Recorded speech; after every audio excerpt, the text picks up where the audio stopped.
Johnson Wax Program with Fibber McGee and Molly.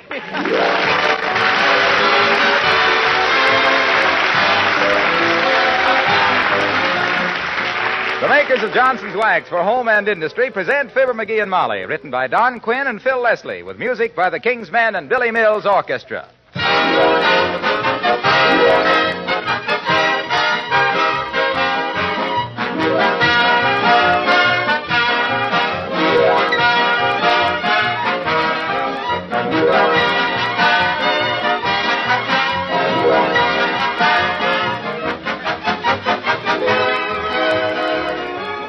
When you bought your linoleum floor coverings, you gave a great deal of attention to their colors and pattern and their quality. You wanted them to be just right for your home, and you hoped they'd last a long time and retain their original beauty. Well, as a matter of fact, good linoleum will last many years, indefinitely if it's properly cared for. But if it's scrubbed continuously, it breaks down and wears out. Well, now, fortunately, the proper way to care for it also saves you work and time. Johnson's self-polishing glow coat is so easy to use. Takes no rubbing or buffing. Shines itself as it dries. It protects the linoleum surface against dirt, moisture, and wear. Keeps original colors bright. Regular use of glow coat makes linoleum last 6 to 10 times longer. No matter how old your linoleum now is, it'll pay you to protect it with self-polishing glow coat. And when you put down new linoleum, be sure to give it glow coat protection from the first day.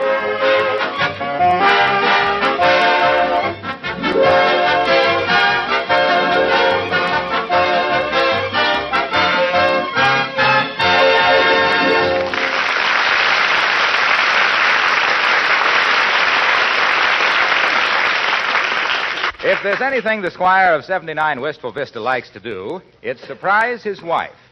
And if there's anything that gives his wife cold chills, it's her husband's surprises. Get a load of him now, coming in the front door with a bag full of mushrooms he picked in the woods. As we meet, Fibber McGee and Molly.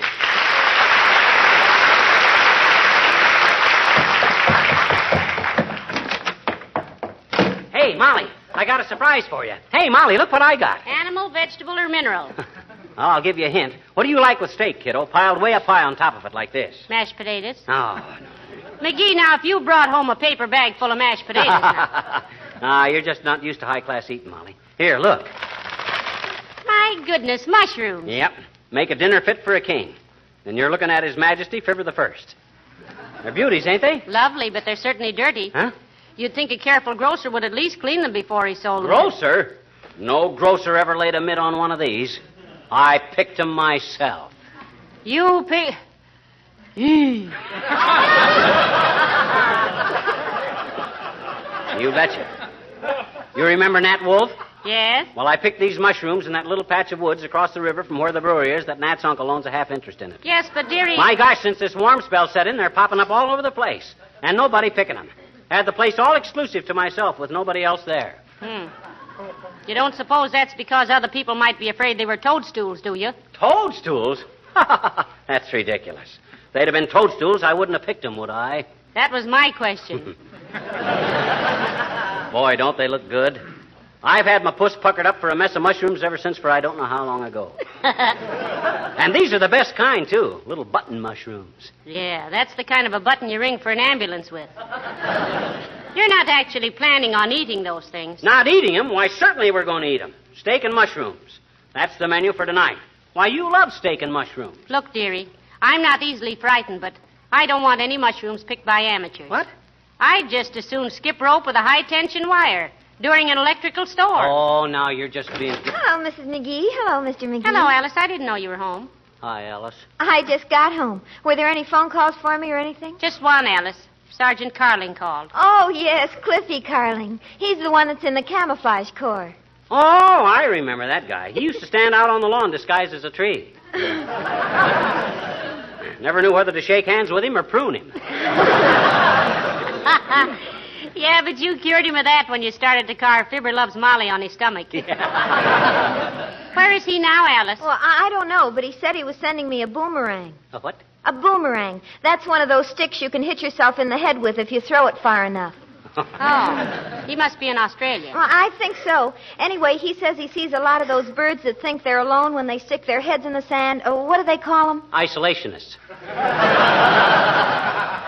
Alice, don't make any plans for dinner. We're having steak and mushrooms. Steak and mushrooms? Oh, jeepers. Yeah. I love mushrooms, Mr. McGee. I was going to a chop suey place, but now you couldn't get me out of here with a 10-ton truck driven by Van Johnson. Tell Mr. Johnson to stop for me and honk twice. This is really going to be a treat, Alice. I picked the mushrooms myself. Well, I simply... What? He picked the mushrooms himself, Alice. He can tell a mushroom from a toadstool from a mile away, and I wish he had. But don't people get sick from... isn't picking mushrooms in the woods sort of dangerous? Oh, sure it is. Liable to get pneumonia walking around on the wet grass. I always wear my overshoes. Oh, no, I'm glad one person around here appreciates the finer things to eat, Alice. Mrs. McGee doesn't think she wants any mushrooms. Mrs. McGee gets cold chills up and down her girdle at the very thought. Okay. I guess Alice and I can eat all of them. Hey, Alice, we'll have us a feast. Oh, gee, I just happened to think, Mr. McGee, I promised Monty Fraser I'd go out with him tonight for dinner. I forgot this was Wednesday. But this is just Tuesday. Oh, I mean Tuesday. Anyway, I thought it was, jeepers, I better run up and get into my mink-dyed rabbit. I'm terribly disappointed, Mr. McGee. I love mushrooms, but, well, see you both later, I hope.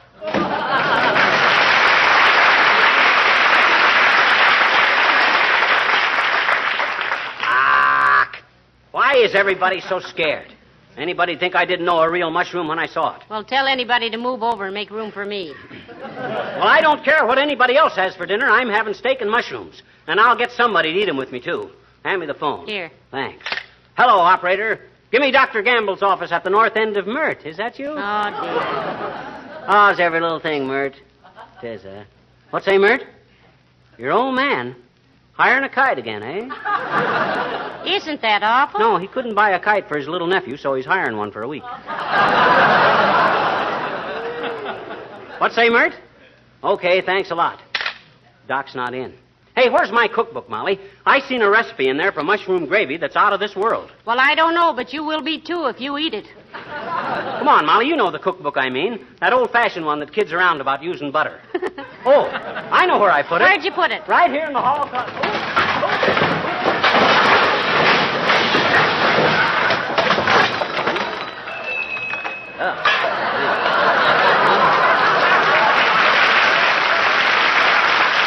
straighten out that closet one of these days.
Must be here somewhere in this.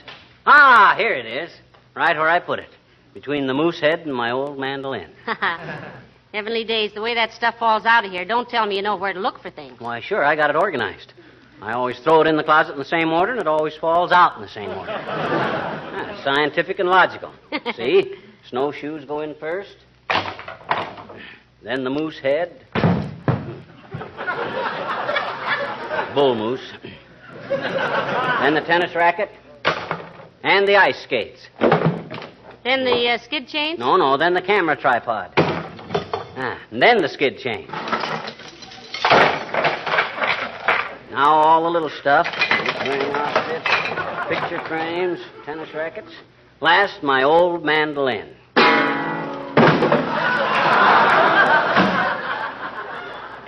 Well, that takes you. Hey, where's my cookbook? Back in the closet between the moose head and the mandolin. What? You mean I threw it back in the... Oh, well.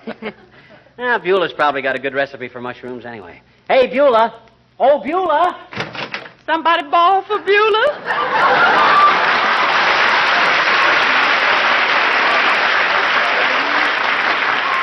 Yes, Beulah. Mr. McGee wishes to discuss tonight's dinner menu with you. It's a sort of a culinary last will and testament. Last who and which, ma'am? Skip it, Beulah. Look, we're going to have steak and mushrooms for dinner tonight. Can you handle an assignment like that, Beulah? Miss McGee, ma'am, this is equivalent to asking Mr. Kaiser, can he build a rowboat? Mushrooms is one of the fondest things I am of cooking. I got me a prescription for mushroom gravy I've been just itching to try out. Well, you can scratch now. I can scratch now. My, he started right off. I was fixing to cook some grease for dinner tonight, but I can hold him till tomorrow. You were going to fix what for tonight? Some grease. Grease? What kind of grease? Just plain little old grease. Huh? Mr. Toop sent him over. Been in deep freeze since he went hunting last fall. Oh, you mean grouse. Well, there's two of them, ma'am.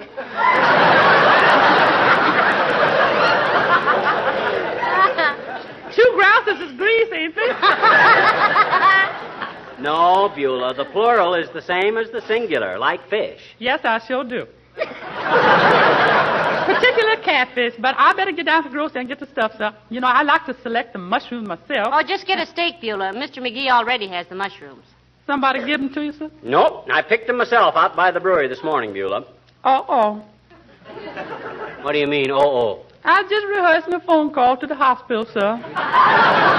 00729. Hospital? My pop always said that when you picked your own mushroom, you was taking a long chance on a short life.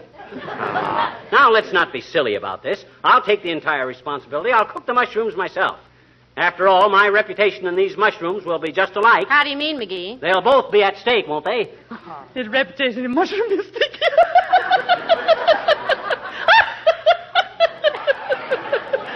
Love that man.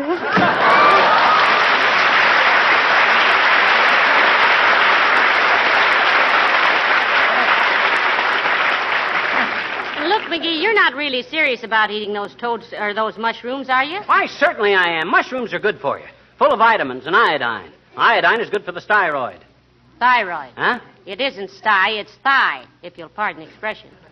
Well, anyway, everybody knows mushrooms are highly nourishing, and there isn't anybody that... Hello, folks. Hello, Mr. Wilcox. Hi, Junior. You like mushrooms? Why, I love them. You want some? I'll tell you where to get them. Go see my cousin, Big Ozzie Wilcox. He's on 14th Street there. You tell him No, that... Mr. Wilcox, no. Pardon? I got some, Junior. A whole bag of them. Just wondered if you'd be in the mood for a mushroom dinner tonight. With steak. Would I? Say, if you're having steak and mushrooms, you couldn't blast me out of here with a blockbuster. You mind if I call my wife and tell her I won't be home? Go right ahead, Mr. Wilcox, but I think McGee ought to tell you that he picked... I picked you to have dinner with me, Junior, because I and you are mushroom lovers. Go on, call the little woman and tell her you're tying on the nose bag over here tonight. Here. Okay. Hello, operator. Give me Wistful Vista 13724. That's right. Look, McGee, I think you ought to warn Mr. Wilcox those mushrooms aren't exactly... Hello, Punky Wunk. This is sweet stuff. Oh, my God. Been married 5 years and still Cupid stupid. Listen, Fudge Puss. I won't be home for dinner tonight. No, with Fibber and Molly. Steak and mushrooms. Yeah, sure, I'll be thinking of you, baby, when I put sugar in my coffee. Is this drip really necessary, Junior? Quiet, pal, I can't hear. What'd you say, Snooky Pook? She did. Well, I'm sorry I wasn't there, but if she calls back, tell her that Johnson's wax is the perfect way to protect leather goods. Yeah, and tell her about how it protects lampshades and windowsills and floors and furniture, too, against wear and dirt and dampness. You know, you'd think she'd know that story as well as he does by this time. She probably hung up on him long ago, and he's just talking for our benefit. He's always... what's that, baby? Oh, sure, Johnson's wax saves hours of housework because it makes surfaces so much easier to keep clean. Well, tell her I'll send her a folder from the office. Okay, Lamb Chop. Huh? Oh, wait a minute. I'll find out. What time are you having dinner, Molly? Well, about 6:30, Mr. Wilcox. McGee is cooking it himself, so it'll probably be a little later than usual. Yeah, nobody else will have anything to do with these mushrooms, Junior, in spite of the fact I picked them myself. You picked them yourself. Hello, Angel Puss. I've changed my mind. I'll be home for dinner. Yeah, bye now. Gee, I'm sorry, folks. I just remembered I've got to sit up with a sick friend tonight. Who? You. So long now.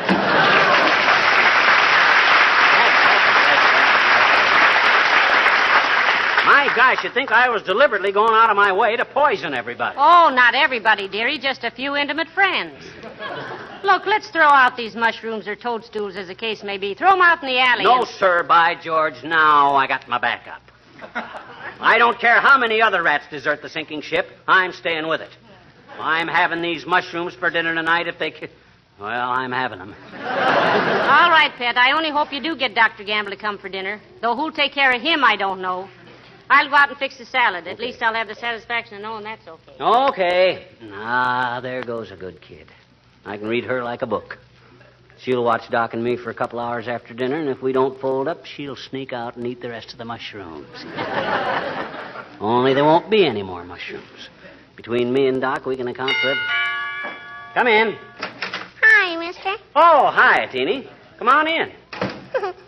Gee, what you got in the bag, mister? Candy, mister?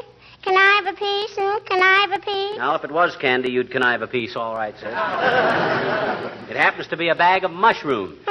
I says this bag is full of mushrooms. You know what mushrooms are? Sure I do, I bet you. My daddy told me. He did, eh? I says he did, eh? He did what? Your daddy told you what mushrooms are. I know it. What are they? Well, they're not particularly beautiful, sis. They look like the buttons off your Uncle Elmer's old overcoat. But properly cooked, they make old ladies leap up and kiss the busboy. Here, take a look. Oh, Jiminy, toadstools. They are not toadstools. They're mushrooms. And there's a lots of difference. What is the difference, mister? You mean you never heard about the origin of mushrooms and toadstools, sis? No. Well, sir, it's a fascinating little hunk of natural history, sis. Oh? Recline in that rocker and rest your rompers while I give you the lowdown. Okay, mister. Gee, you haven't told me a story for a long time. Well, this is a doozer, sis. Once upon a time... I've heard it. You haven't heard this one. I'm ad-libbing. Skip it. Okay. Once upon a time, there was a great forest that was full of little people. You know about the little people? Sure I do, I bet you. I'm one of them. I mean little people like elves and pixies and leprechauns and fairies. Oh? Well, sir, half of these little people were bad little people, and half of them were good little people. Gee. Yes, sir. The good little people were always happy, swimming in the buttercups after the rain, eating honey out of the flowers, listening to Jack in the Pulpit on Sundays and everything. But the bad little people were always snarling and nasty to each other and to the good little people. Oh? Well, even good people won't stand being pushed around too much. So one day they had a terrible battle there in the woods. Oh, they were throwing acorns, beating the bajunior out of each other with twigs, throwing each other into gopher holes, and just generally raising Cain. Oh? And finally, the king of the forest heard the ruckus and told him to break it up, quit the quarreling. But the bad little people wouldn't, and the good little people couldn't. And that made the king angry. And he waved his magic wand, and boom! The good little people were turned into mushrooms, and the bad little people were turned into toadstools. That's why toadstools are so poisonous and mushrooms are so good. See? Gee, that's a wonderful story, mister. I thought it was pretty good myself. I can hardly wait to tell my teacher. I bet you'll revise her entire schedule of nature study, I bet you. Huh? What do you mean? You know what? She's still laboring under the delusion that mushrooms and toadstools are a clammy fungus growth that live parasitically upon decaying vegetable matter and are produced from thread-like spores disseminated by the wind and grazing animals. Just wait till I tell her that the lack of chlorophyll has little or nothing to do with their development.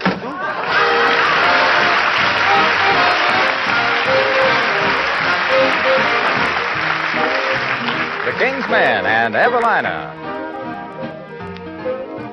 Evelina, sweet Evelina, won't you come out, come out?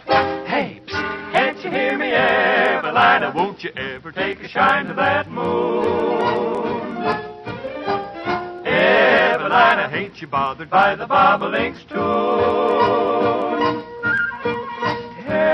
Tell me how long you're gonna keep delaying the day. Don't you reckon it's wrong, trifling with April this way? Evelina, won't you pay a little mind to me soon? Evelina, are you going to keep me fretting till June? Wake up, the old earth is fair and fine, but what's the use of smelling watermelon, clinging to another fella's vine? So Evelina, won't you roll off that vine and be mine? Nothing could be finer than to have my Evelina. Wake up, wake up, wake up, let's be doing. How the time's a wasting, there is joy we could be tasting. Break it up, Evelina, let's be a wooing. Evelina, won't you ever take a shine to that moon? Evelina, won't you pay a little mind to me soon? What's the use of smelling sweet watermelon, clinging to another fella's vine? Evelina, won't you roll off that vine, be mine?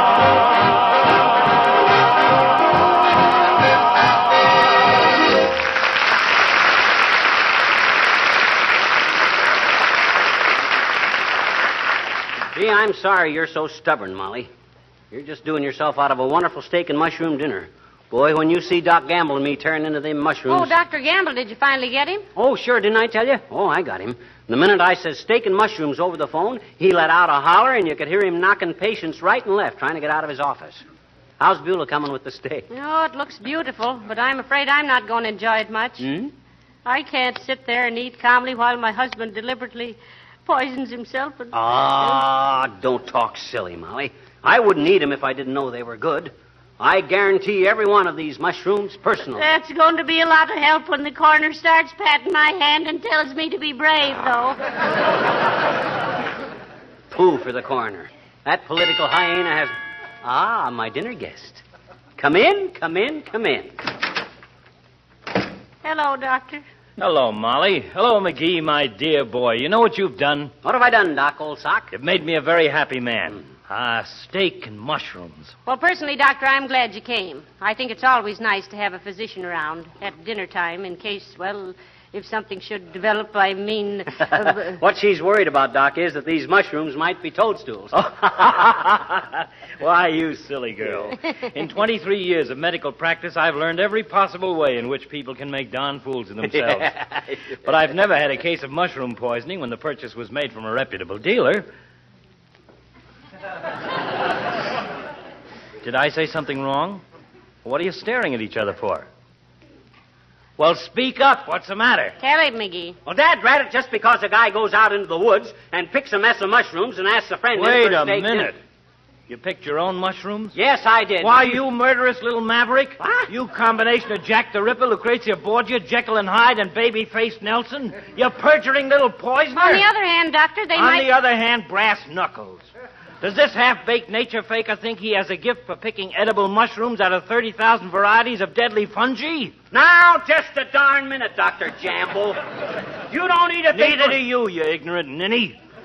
Well, you got a lot of moxie inviting me over here for a, quote, mushroom, unquote, dinner. Couldn't you kill me off some easy way? Attach a bomb to my self-starter, push me off a cliff, even stab me. But toadstools? Gad. Yes, but Doctor, maybe... If you just let me explain... You're Doc, lucky you're not explaining this to the district attorney, you bloated little bluebeard. If I only... Say, look, you're serving the steak and mushrooms separately? Oh, yes, Doctor. I'm going to have some steak myself. Yeah, I thought it might be better Yes, if it I might kept... be better if I stayed, yes. I think so, too. I'm starved for a steak, and I'll be handy when little stupid here starts to fold up. Excuse me a minute. Hey, where are you going, Doc? Out to the car to get my satchel. Huh? I want to have everything ready when you start screaming and turning blue. Well, I'll go see about the salad. I'll run over to the drugstore and get some cigars. We'll be ready.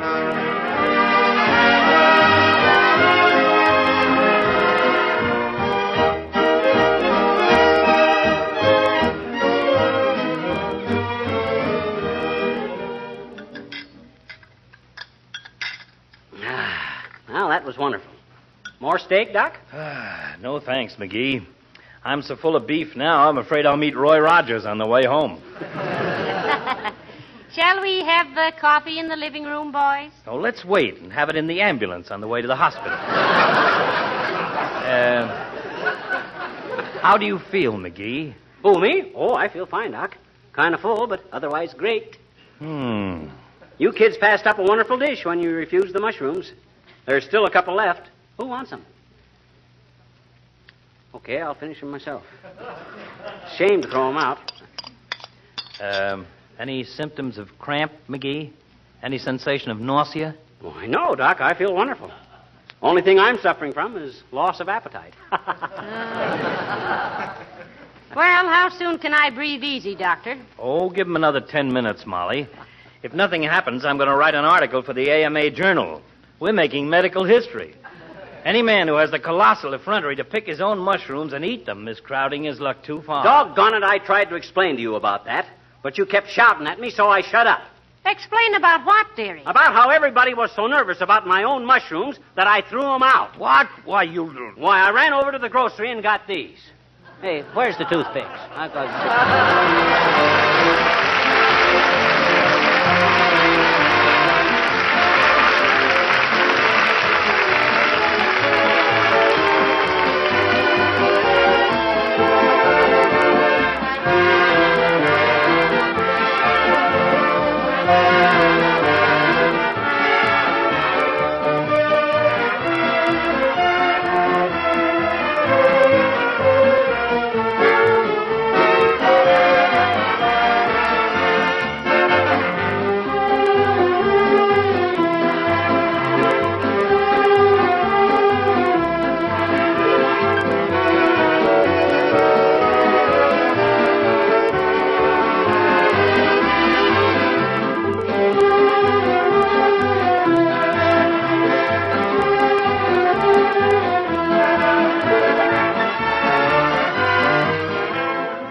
About this time of the year, we always get very enthusiastic letters from snow shovelers, from people who have discovered a simple way of making this winter chore easier.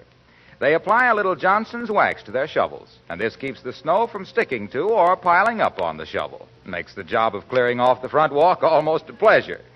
Well, I'm glad to pass this suggestion on to you as just one example of the many extra labor-saving uses for Johnson's wax around your home. The same wax you use for giving protection and beauty to your floors, furniture, woodwork, your lampshades, windowsills, leather goods, and especially during this winter weather, to your boots and shoes.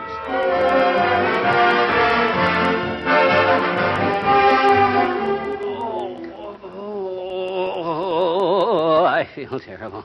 Am I going to live, Doc? Am I going to live? Yes, my boy. It's a cosmic injustice, but you'll live to make a pig of yourself many more times. Give him 2 more of these pills in an hour, Molly. No. Was it the mushrooms, Doctor? It was indeed. Not the quality, but the quantity.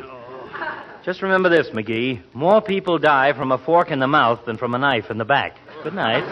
Oh, good night. Good night, all.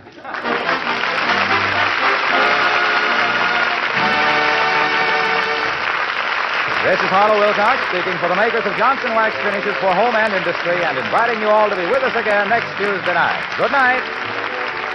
This is the Johnson Wax Program with Fibber McGee and Molly.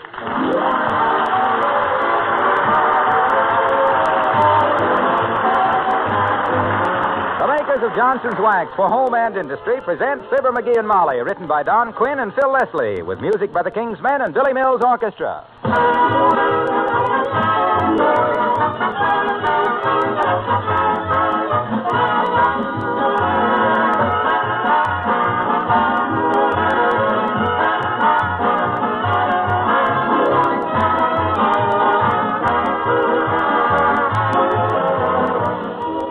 I've just been reading a long letter from a serviceman's wife, and I wish I could read every word of it to you.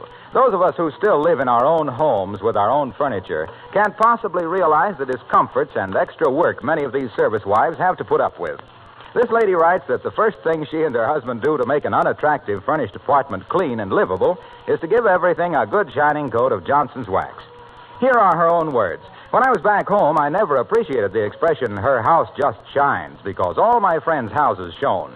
Now I know that until my own things come out of storage, the Johnson's Wax shine on the furniture is my biggest link with the quality and cleanliness I hope for someday. It adds dollars to the appearance of any atrocity it meets, and a fairly presentable piece will respond in a way to make any girl sing. Please, Mr. Wilcox, keep right on telling them. The families I've moved in after are people who haven't yet heard you. Thank you, service lady. I'll do my best to get everybody to use Johnson's Wax.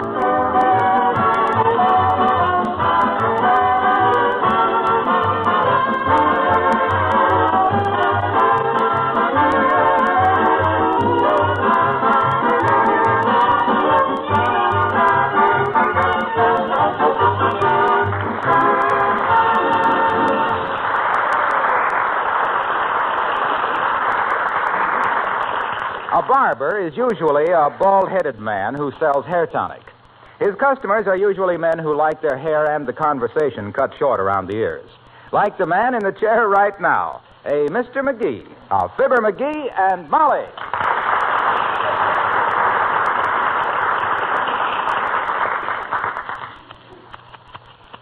So I'm writing President Roosevelt a letter, see? And in it I'm saying to him, Dear Mr. President, look, kid, I got great ideas. Yeah, now, look, Nick, you told me how... Then in my own handwriting, which I am dictating to my wife because I don't write so somebody can read it, including me, I'm going on to say, look, I say, the Army is needing plenty ladies for nursing, is not?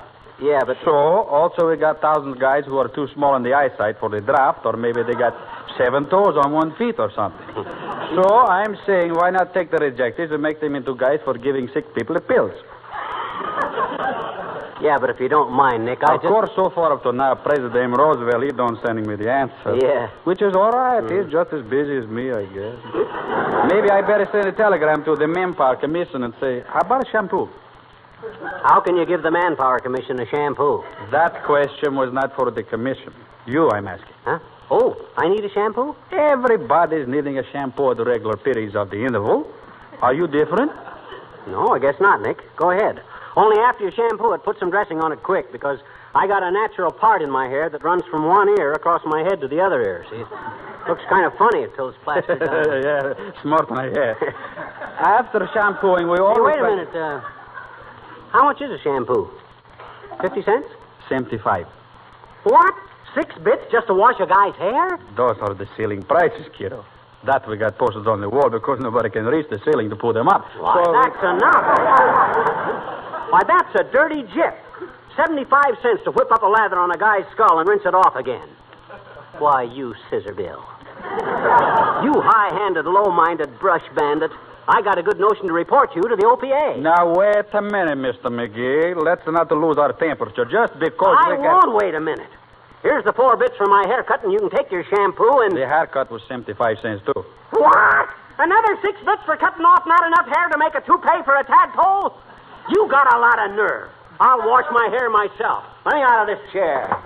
Why, George, any time you get me into this nest of thieves again, you'll have to threaten me more than with a razor. Well, just put the 75 cents on the counter, then, kid.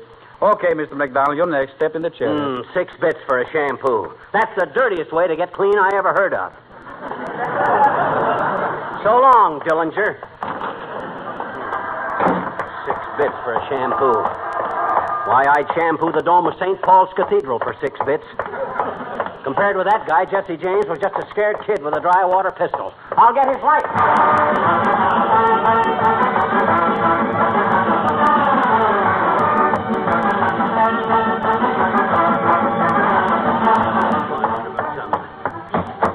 $6 for a simple little shampoo. My gosh, I used to get my car washed for 80 cents.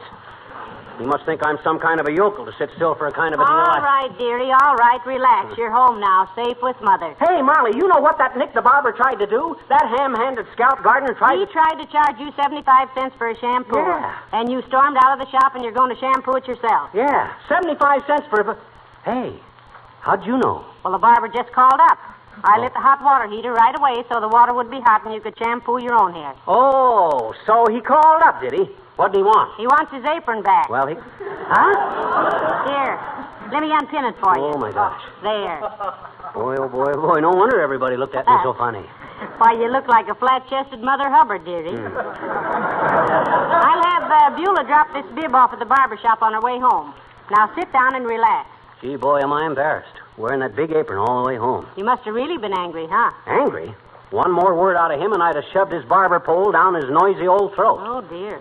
6 bits for a shampoo. Why, that's outrageous. I don't think that's so unreasonable. I always pay $1.50 myself.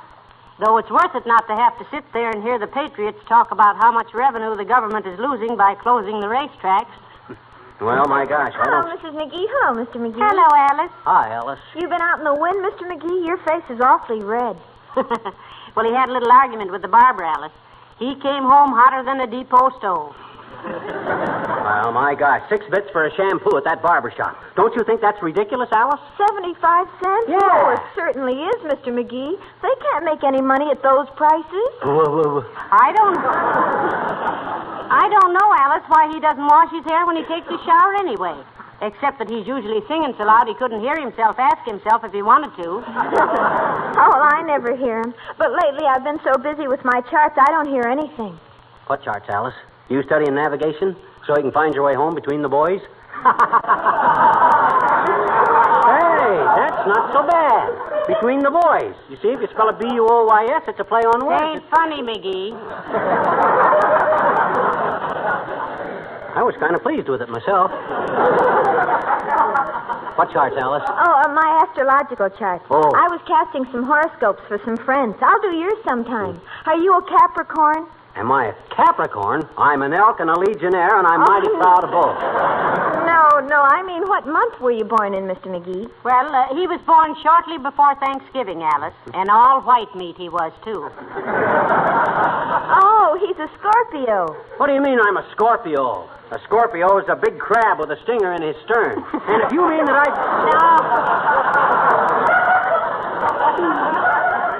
No, McGee. Scorpio is merely the sign under which you were born. I was not born under a sign.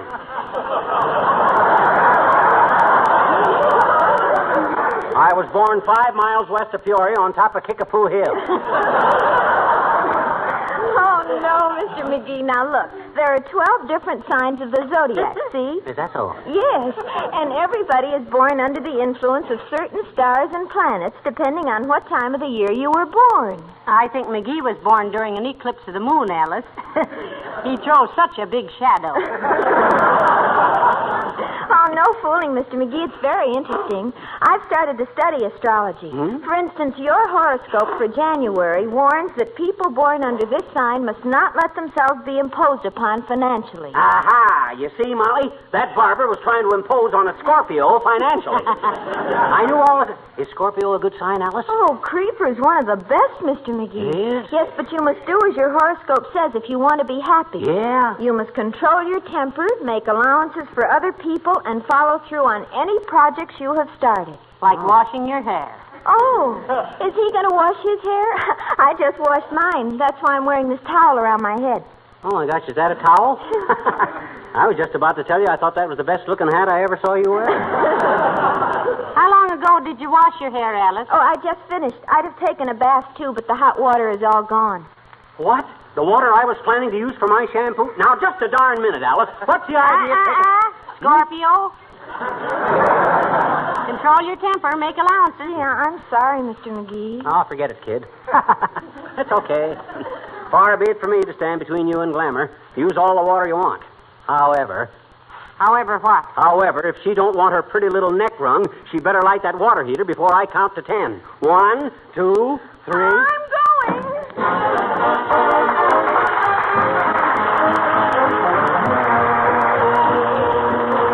Billy Mills and the orchestra and fascinating rhythm.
you think the water's hot enough yet so I can have a shampoo It for myself? should be, dearie, although Alice used every drop of it, you know. Yeah, just like a woman. With 3 of them in the house, a man hasn't got a chance. Oh, now listen. Men are just as bad. Huh? When Uncle Dennis was staying here, he was always taking a shower. Oh, well, I didn't begrudge him, though. The only way he ever took water was through his skin. Well, my goodness. Oh, your water's probably hot enough now, McGee. Okay, I'll run up and have my shampoo before... Hey, tell Beulah to see that nobody turns off the heater for a while. I'll tell her right now. Oh, Beulah! Beulah! Somebody bawl for Beulah?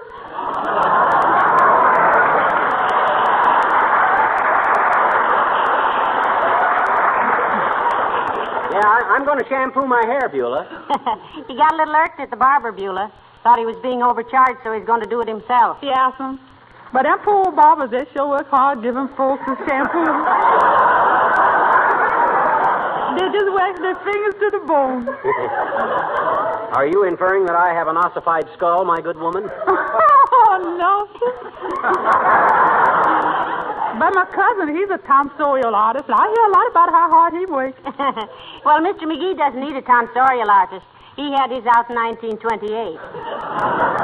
Tonsorial refers to barbers, Molly. It's from the Greek, tonsolasi marabatorium, meaning the quickest way to a man's scalp is to take a shortcut.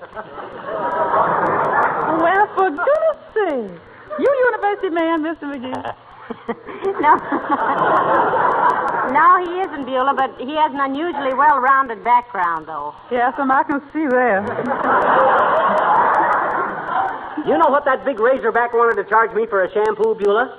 75 cents. Imagine that. 6 bits for a gob of soap suds and a dash of Schlemiel number 5. That don't sound like no overcharge to me, sir. Barbers give you a real good shampoo. My cousin says 4 men in one day tell him he ought to charge at least $1.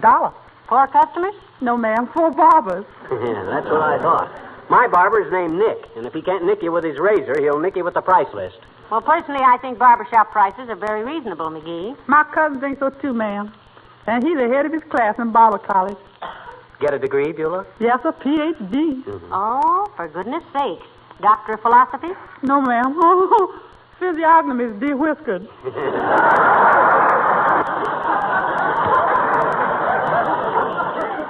Well, this isn't getting my curly locks beautified. See that nobody turns the heater off for a while, will you, Beulah?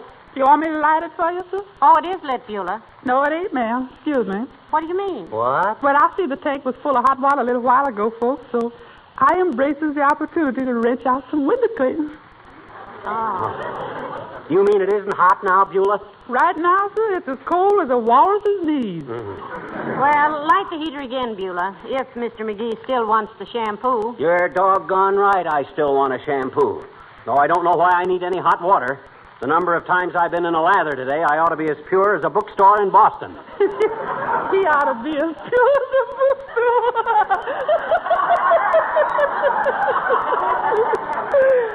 Love that man.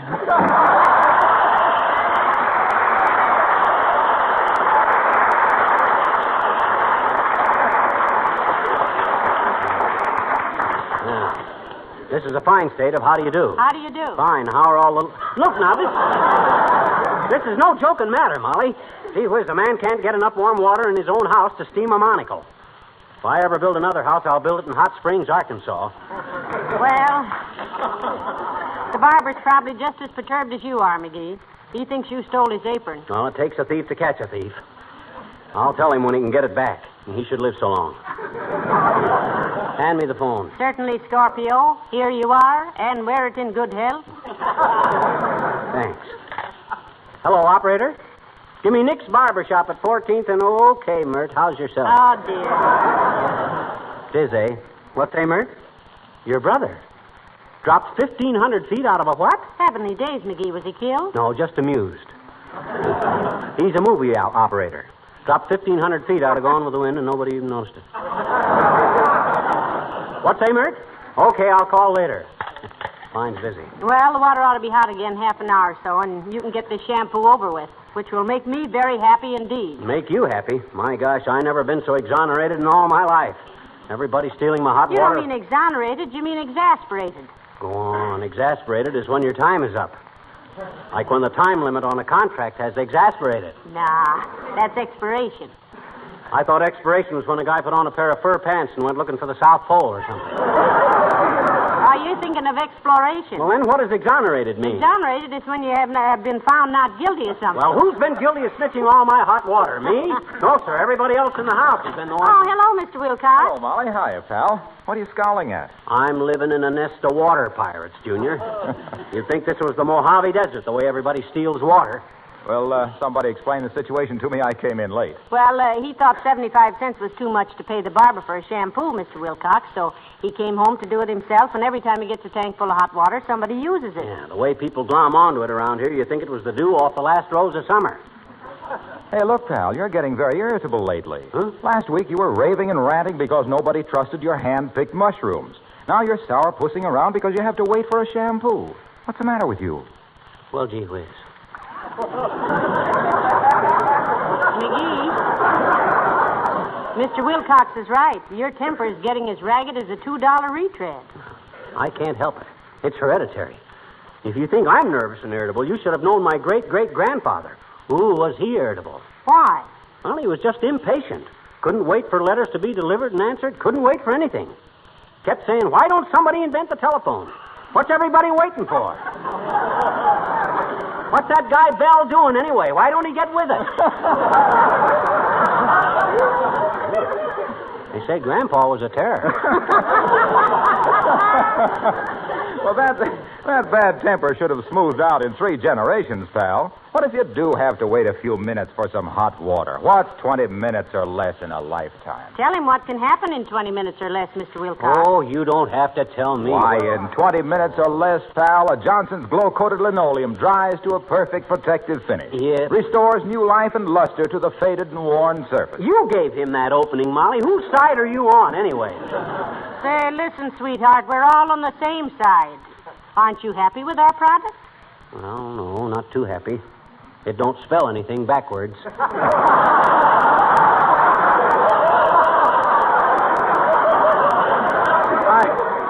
Look, pal, I was merely pointing out that 20 minutes or less can be a happy little period of time. Think of the housewife who pours a little Johnson's Glow Coat out on her tired old linoleum and spreads it around with a long-handled applier. Then think how the world brightens for her in just 20 minutes or less as the Glow Coat magically gives her kitchen floor a new lease on life.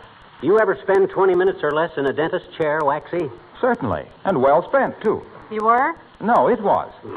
Well, look, I didn't come in here to tell you how to improve the shining hours, pal. Nick sent me. Who? Nick, the barber. He said to tell you to keep that bib you walked out with. Well, that was very kind of him, I'm sure. Yeah, he said Fibber could keep it till spring when he comes in for his next haircut. So long now.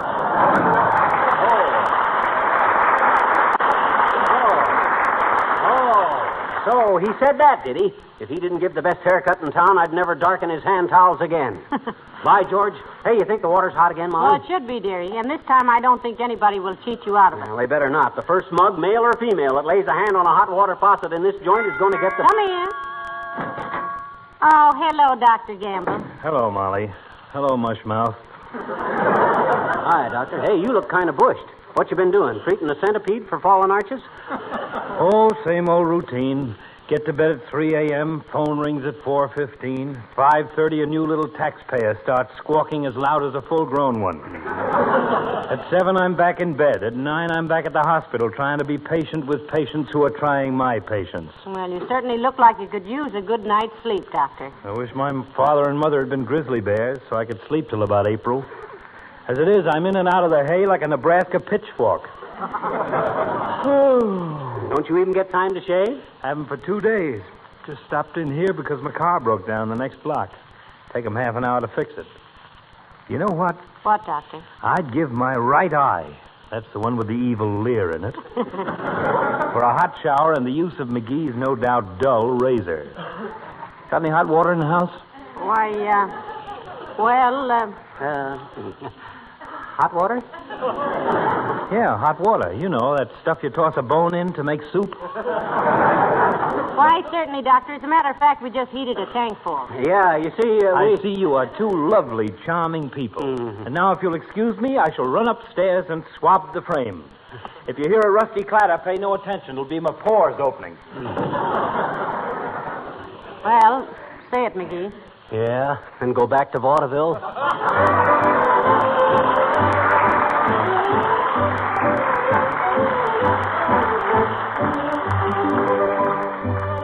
are the King's Men with the Whistler's Song. Whistle all the day, you will find the sun is shining while you whistle your blues away. Like a symphony of the birds and the bees and the sigh of the trees in the morning. Whistle all day long, the clouds on high will say goodbye and lazily roll along. Whistle loud and clear, all the world will be bright if you start the day right in the morning. See the sunbeams dancing round so happy and gay. Hear them saying, isn't this a wonderful day? Whistle your blues and whistle your cares and whistle your troubles away. You will be in style if you pucker up your lips and keep a whistling all the while. Like a whippoorwill, at the break of the day you will say, what a wonderful morning. Harken that kisser, then you blow real hard. Everybody tweet. You will get a grin or a cheery smile from everyone you meet. Soldiers, sailors, they all know this system can't be beat. If you want to be popular, pucker your choppers and tweet, tweet, tweet. Whistle all the day, you will find the sun is shining while you whistle your blues away. Like a symphony, you will be bright if you start the day right, like the birds and the bees and the sigh of the breeze at the break of the day. You will say it's a wonderful morning.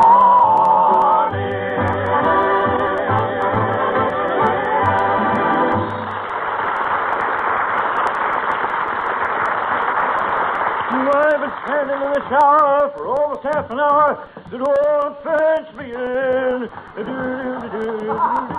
Hey, McGee, I helped myself to a couple of your clean handkerchiefs. I hope you don't mind. Where's McGee, Molly? Out in the kitchen, Doctor. You feel better now? My dear, I feel so much better that with a little luck I can get through the day without folding up like a summer resort card table. Thanks for the hospitality. Not at all, Doctor. And the man came to the door and said your card would be ready in about 10 minutes. It's a wonderful world we're living in, isn't it? As I told one of my patients who had sat on a darning needle, why worry? Everything comes out all right in the end. What's McGee doing? Well, he's just sitting there with his shotgun across his knees. A shotgun across his knee? Yes. What's the idea? Going to flush a covey of quail out of the icebox? No, he's just making sure that, well, it's a long story, Doctor. And if it's about your husband, I'd like to hear it. He's a fascinating little character. Well, it started in the barber shop. The barber was going to charge him 75 cents for a shampoo, and McGee thought it was too much. He would. McGee thinks no more of a quarter than I do of my third cervical vertebra. Yeah, and he came home to give himself a shampoo. But Alice used all the hot water, and he waited and heated some more, and then Bewley used all the hot water, and he heated some more, and... I get it. You got it. Well, my epidermis is more important than his scalp, if only because there's more of it. But what's this about the shotgun? Well, after you took your bath, he lighted the heater again. Now he's sitting there guarding it with his shotgun. He says anybody who steals this batch of hot water is going to be so full of lead, you could use them to write a letter to your Aunt Minnie. Well, I haven't got an Aunt Minnie, but my sister Gertrude would be happy to get a postcard. Tell McGee I'm very sorry that... No, I'll tell him myself. Well, where's the kitchen? Through this door? No, please don't. What's the matter? That's the hall closet. Oh, I see what you mean. Yeah, sure. Will you excuse me while I smoke a hot water pipe of peace with your bitter half? Well, I'll do better than that, Doctor. I'll come with you. Right this way.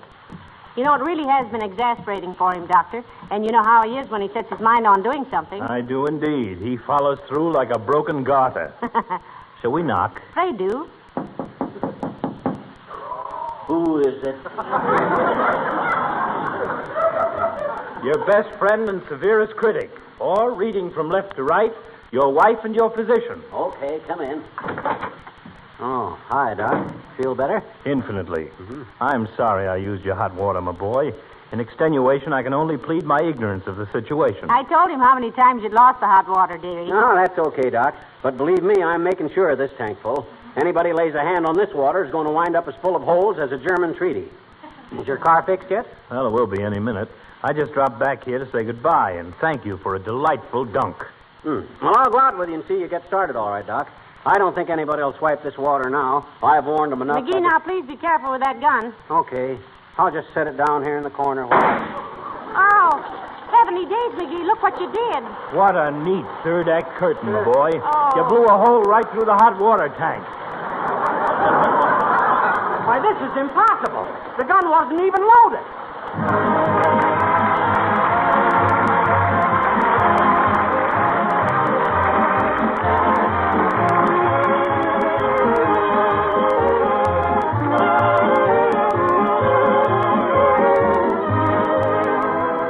Maybe I should read you another short paragraph from the service wife's letter I mentioned earlier. Wherever I go, she writes, I'm just one of your lieutenants. Long before we get all the hooks where we want them or all the woodwork cleaned, we have the kitchen and bathroom floors washed and glow-coated. And honestly, the saddest of cracked linoleum can look at least some better with glow coat. Yes, it can, as many of you other ladies have discovered. But the tragedy of it all is that same linoleum would still be looking very much like new if it had been protected with glow coat from the beginning. The gradual destruction and ruin of linoleum surfaces caused by continual scrubbing and neglect is tragic and so unnecessary. Johnson's self-polishing glow coat actually saves work. It needs no rubbing or buffing, makes cleaning so easy, and its regular use makes linoleum last 6 to 10 times longer, besides making it more beautiful.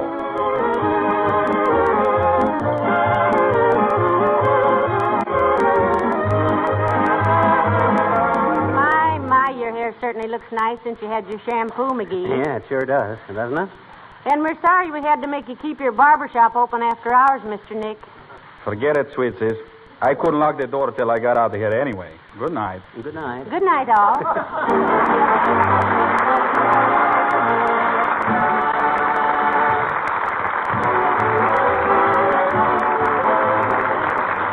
This is Harlow Wilcox, speaking for the makers of Johnson Wax Finishes for Home and Industry, inviting you all to be with us again next Tuesday night. Good night. This is the National Broadcaster. The Johnson Wax Program with Fibber McGee and Molly.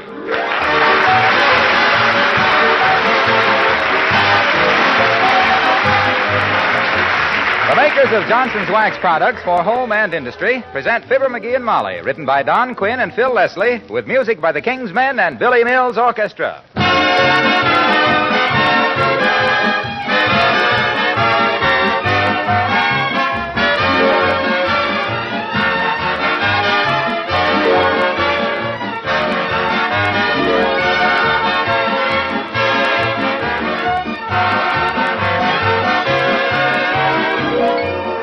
It's always been a temptation, the first of a new year, to make resolutions. Well, even if you can't keep them all, it's good for the soul to make a few. May I suggest one that would be good in many ways and very easy to keep? Well, you've probably guessed it. But why not resolve in 1945 to practice protective housekeeping with wax, with genuine Johnson's Wax? I mean, not just wax your floors, but go right through your house from front door to kitchen and give wax protection to your furniture and woodwork as well. To your windowsills, lampshades, ornaments, your refrigerator, picture frames, leather goods. The coat of wax protects all these surfaces from wear, makes cleaning ever so much easier, and adds immeasurably to the beauty of your home. Raise your right hand. In 1945, I will practice protective housekeeping with wax. Thank you.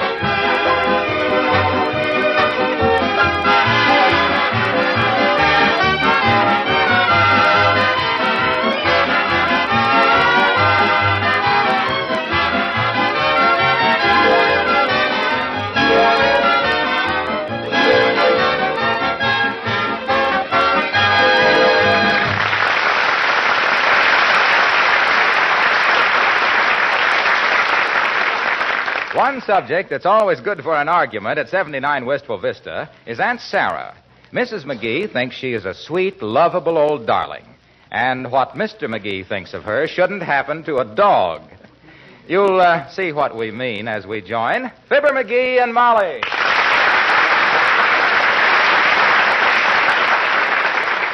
But, McGee, darling, you don't know what Aunt Sarah said. You didn't even read her letter. I don't have to read her letters. I've read her character.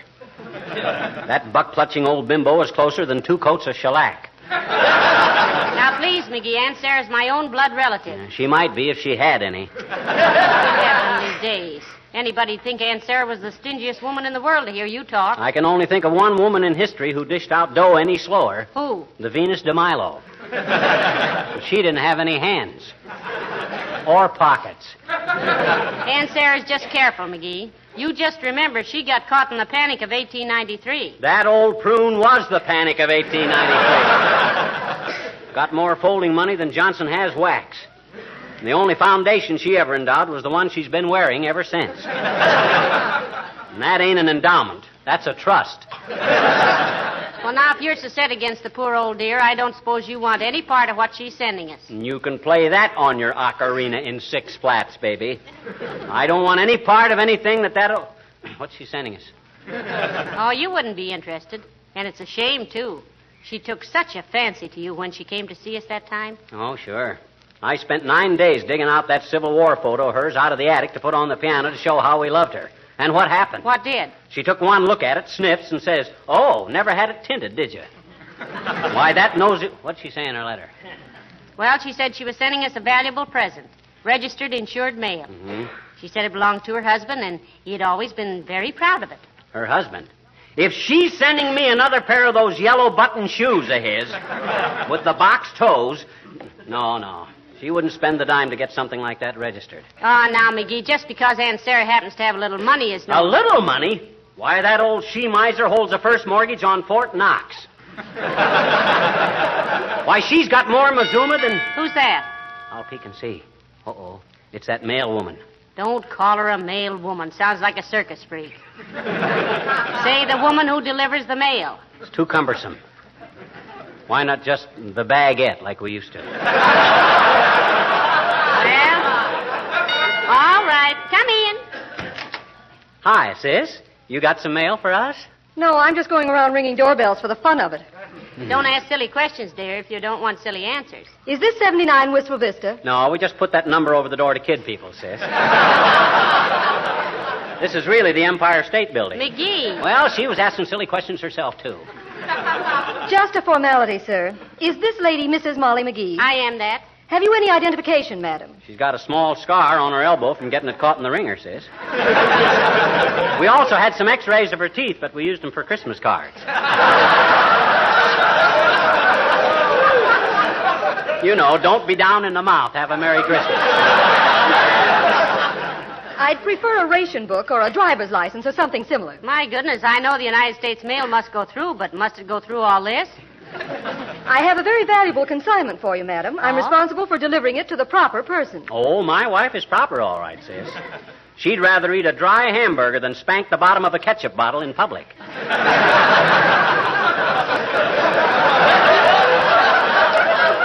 And furthermore, Be quiet, dearie. Here, miss. Here's a bracelet with my name on it. Where's the package? Right here, madam. Heavenly days, McGee. It's from Aunt Sarah. That don't thrill me any, baby. Probably a handful of Dewey buttons. Well, we'll soon see. You don't mind if I open this, miss? Not at all, madam. I'll be glad to see that it was delivered in good condition. Open the box. Open it up. Ah, I thought so. A little square of cotton. My gosh, what a gift. What do we use that for? To dry our tears at the thought of her generosity? A little dab of cotton. Oh, that's just the way the box is packed, McGee. Now, look. Oh, it's Uncle Louie's diamond stick pin. What? Woo! Wow. What a rock. Why, that must be 7 carats at least. It's 10 carats if I ever ate one. Pardon me. Would you mind signing for this, please? Huh? Oh, yeah, sure, of course. Thank you. Where do I sign? Right here. Thank you. And here. Thank you. Now down here in 2 places. Thank you, thank you. My gosh, sis. When you deliver stuff as valuable as this, you ought to travel with an armed guard. I do. Huh? All right, men. Bow. Face. Forward. March.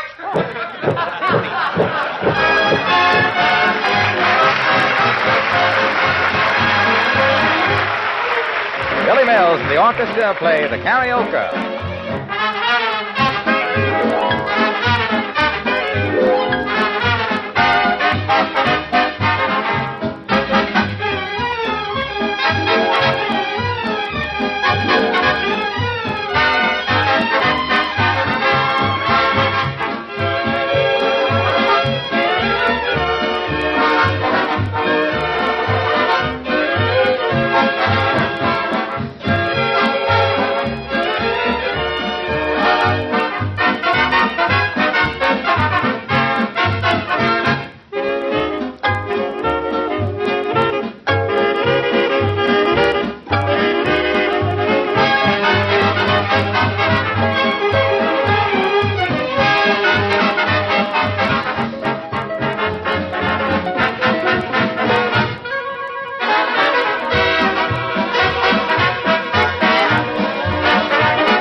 biggest diamond I ever saw outside of the White Sox Park. Ah, good old Aunt Sarah. I knew the old girl had come through one of these days.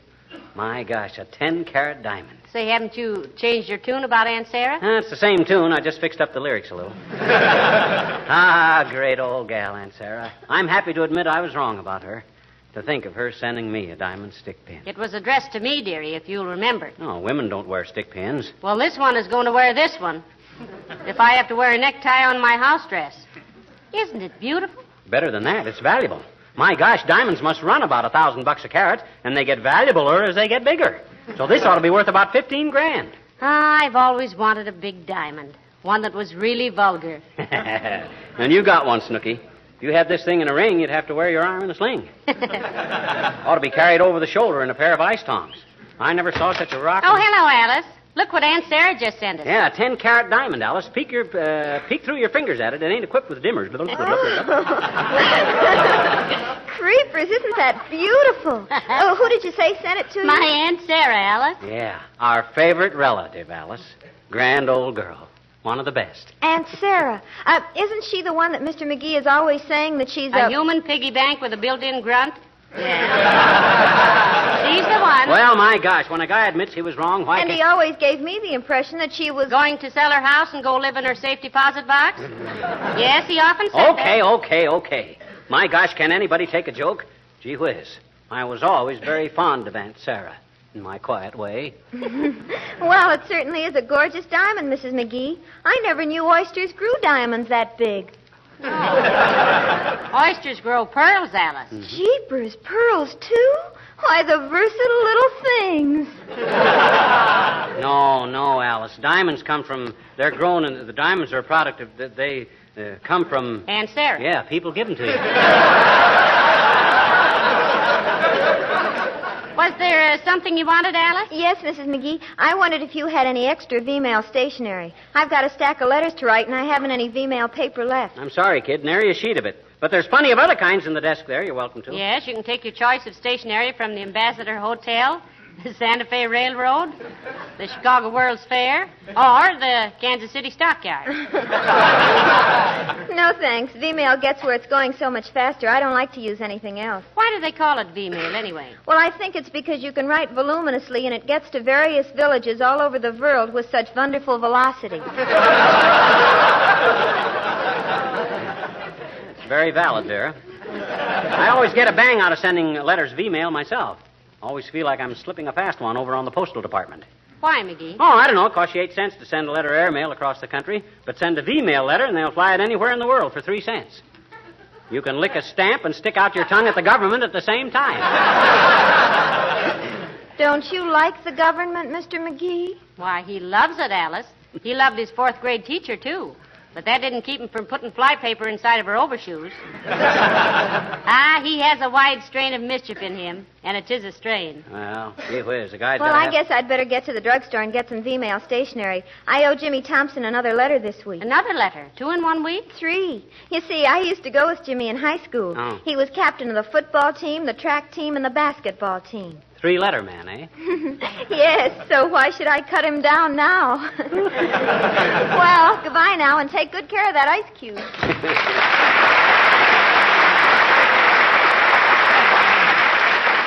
Oh, dear, Ice Cube is right, McGee. I'm a little afraid to have this diamond around the house. Me, too.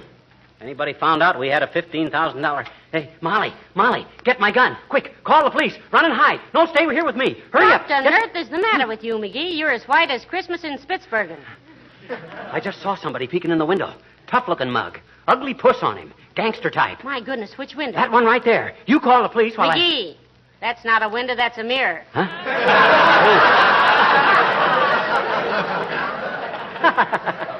Well, it just goes to show what could happen. Here, Molly, you better keep the diamond. No, you take it. It makes me nervous. You take it. It was sent to you. But it was meant for both of us. Well, you're a woman. You ought to have it. You're a man. You can guard it better. Yes, but Chief... Hello, folks. Hey, what are you looking so serious about? Hello, Mr. Wilcox. Hi, Junior. We were just debating about who should have custody of the diamond. What diamond? This one that Aunt Sarah just sent us. See? Well, burn my toast if that isn't a rock. Betcha. Say, That's if your that's... whistle. Say, if that was crushed, you could pave a driveway with it. Sir, a stone like that is like a restaurant pie, Junior. You got to study it before you cut it. You say this thing was a gift? Yes, for my Aunt Sarah, Mr. Wilcox. McGee's favorite aunt, as of 10 minutes ago. Oh, I always loved Aunt Sarah, Molly. You know that. What would you say that diamond was worth, Junior? Well, gee, I'm no jewel expert, pal, but offhand, I'd say this stone was worth about $20,000. Heavenly days, $20,000. I'd have said $15,000, but you know me, always conservative. Look at it glitter. Yep. Well, I haven't seen anything gleam like that since I gave my last demonstration of how Johnson's self-polishing glow coat makes faded and worn linoleum glisten like new again. Waxy, is there any subject that anybody could discuss that you couldn't whittle a sales angle out of it? I don't know. Let me think. No. What if this had been a ruby, Mr. Wilcox? Well, that would have been a coincidence, Molly. It was my sister Ruby I was demonstrating the glow coat to. Just showing her how simple it is to pour a little glow coat on the scuffed and tired old linoleum, spread it around with a long-handled applier, and let it dry to a shiny, protective finish in 20 minutes or less. How it saves hours of tedious scrubbing. Just a minute, Waxy. What if we showed you an emerald? Oh, gee, that reminds me. The Emerald Avenue bowling alleys. We had a date to go bowling this afternoon, Fibber, remember? Oh, my gosh, I'd forgot all about it, Junior. I'll get my hat and be right with you. Don't wait up for me, Molly, McGee, no, please, now don't leave me in the house alone with a $20,000 diamond. I'd be frightened to death. Oh, but, Molly, I can't take it with me. You don't wear 10-carat diamonds to go bowling. Well, I see where you're both going to be worn out if you keep this up. You don't dare go out, and you don't dare stay home with it around. Well, what'll we do? Have it insured and stop worrying. Well, I never thought of that. Waxy, you're very bright. Huh. You think I'm bright? You ought to see a newly polished... No, yes. Sure, we know. Do you mind if McGee doesn't go bowling with you tonight, Mr. Wilcox? I'm sorry, Junior, but you see how it is. Oh, that's okay, pal. We can go some other time. You get that stick pin insured. Hey, go see my cousin, Big Barney Wilcox, in the security building. He'll appraise it for you. Does he handle jewelry insurance, Mr. Wilcox? Oh, he specializes in insuring jewelry and opera singers' voices. Odd combination. Oh, I don't know. An opera singer thinks as much of her precious stones as a jeweler. Tell Big Barney I sent you. Precious tones, heavenly days. Yeah. Ever notice, Molly, whatever you want done, he's always got a cousin or an uncle that can handle it? Yes, that's pretty handy, too, relatively speaking. Yeah. Well, I'll run upstairs and put on my face, McGee. We better leave right away. Hey, we better tell Beulah we're going out. Oh, Beulah! Oh, Beulah! Somebody whooping for Beulah?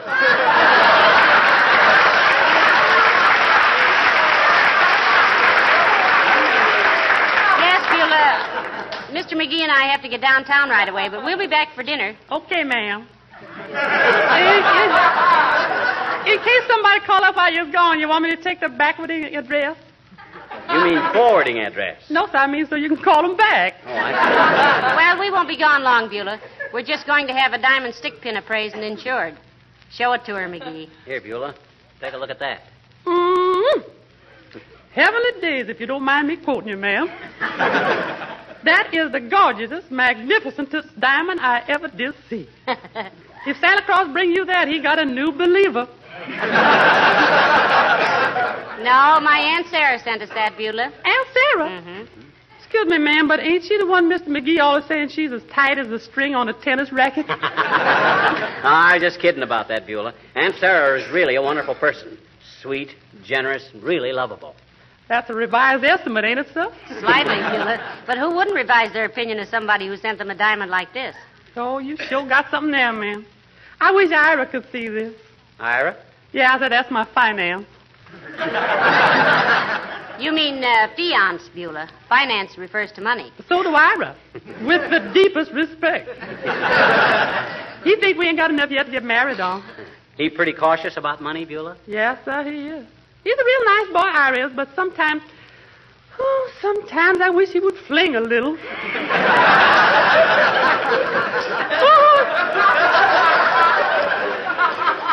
How much a little old diamond like this worth, folks? Oh, 20,000 at a guess, Beulah. 20,000? How much is that in money, sir? That's more than we ever saw, Beulah. That's why we've got to have it appraised and insured. Yeah, it's a funny feeling, too. Here we've been on the rocks for 20 years, and now we got the rocks on us. You got the rocks on you, you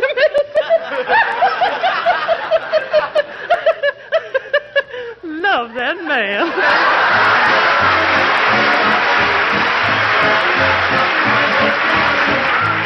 Men sing Don't Fence Me In.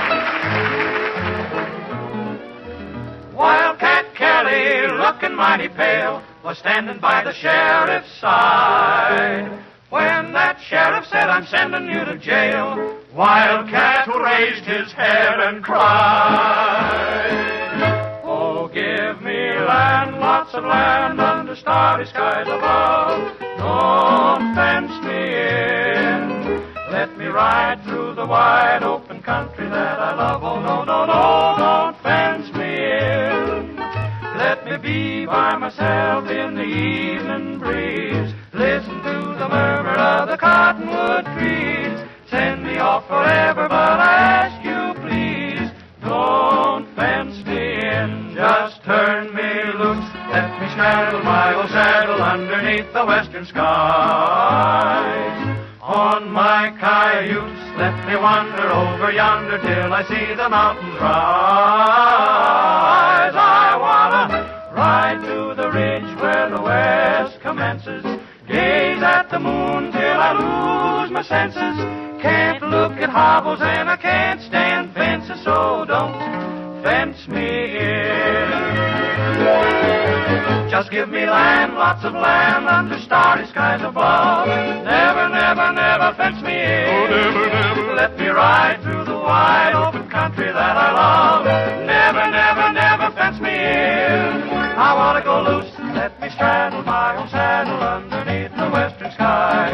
Put me on the top of my cayuse. Let me wander over yonder till I see the mountains rise. I want to ride to the ridge where the west commences. Gaze up at the moon until I lose all my senses. Take off the bracelets, I can't stand fences. Don't ever do it, no, don't fence me.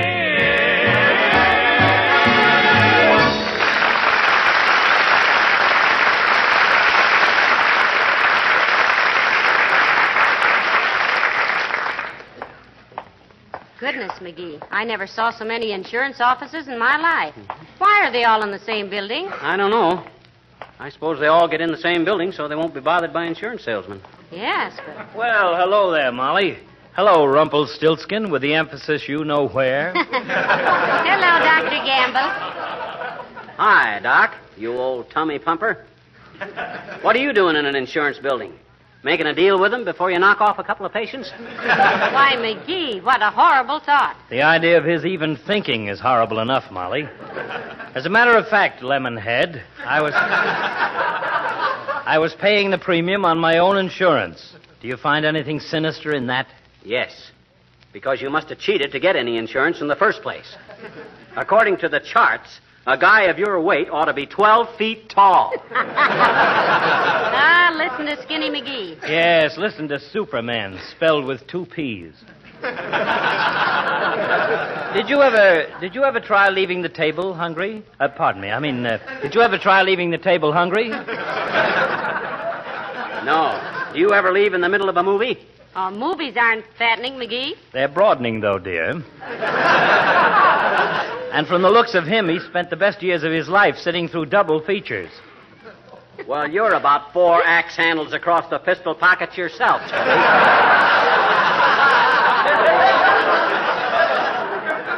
I don't mean Boy Scout hatchets. You ought to stand back and take a good... Hey, look what Aunt Sarah sent us, Doc. We're going to get it appraised and insured. Well, it's a very pretty stick pin. What do you mean, a pretty stick pin? That's the doggonedest biggest diamond you ever laid your big fat eyes on. Yes.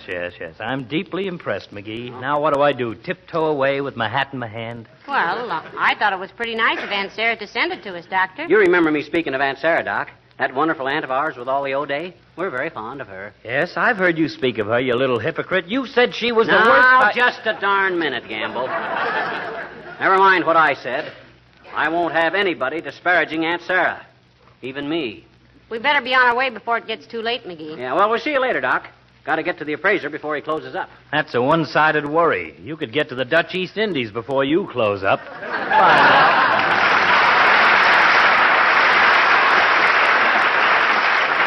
Well, he wasn't much impressed by the diamond, was he, McGee? No, but if it had been a gallstone that size, he'd have fell right on his face. Hey, here's where we're going. Big Barney Wilcox. Jewels appraised. Come on, Molly. Yes? And what can I do for you? We want to see Mr. Big Barney Wilcox. Mr. Harlow Wilcox sent us. Cousin of yours, I believe, Big. Oh, yes. I haven't seen little Harlow in years. What's he doing now? Oh, still plugging away. Still playing. Fine. Fine. And what could I do for you? We want to get this diamond appraised for insurance, Big. I see. Quite a large stone there. Just step in here, please. Okay.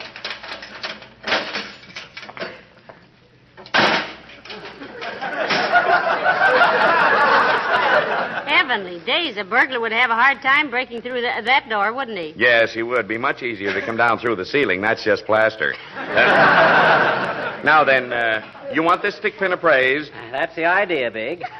Just estimate it to the nearest $5,000. That's near enough. Mm-hmm. Now, wait till I screw this glass in my eye.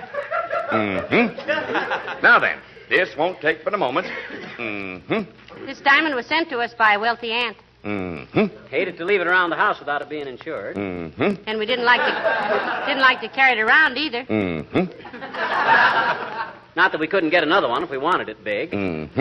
This aunt of ours has got all the dough in the world except a few bucks that are being spent on the war effort. Wonderful old girl, heart of gold. Mm-hmm. Are there any flaws in the diamond, Mr. Big Barney? Mm-hmm. There aren't, eh? Mm-hmm. My goodness, this suspense is killing me. How much would you say it was worth? Well, at a rough estimate, madam, I'd say there was about 40 cents worth of gold in the pin. Mm-hmm. And the diamond is strictly from the bottom of a beer bottle. What? It's an imitation? You mean it ain't a real diamond? Mm-hmm. Ah, that's Aunt Sarah for you. That penny-pinching, miserly old droop. She's got a tighter clutch than a 10-ton truck. What have I always said about her? She's the worst nickel-nibbling, pipe-pocketed old...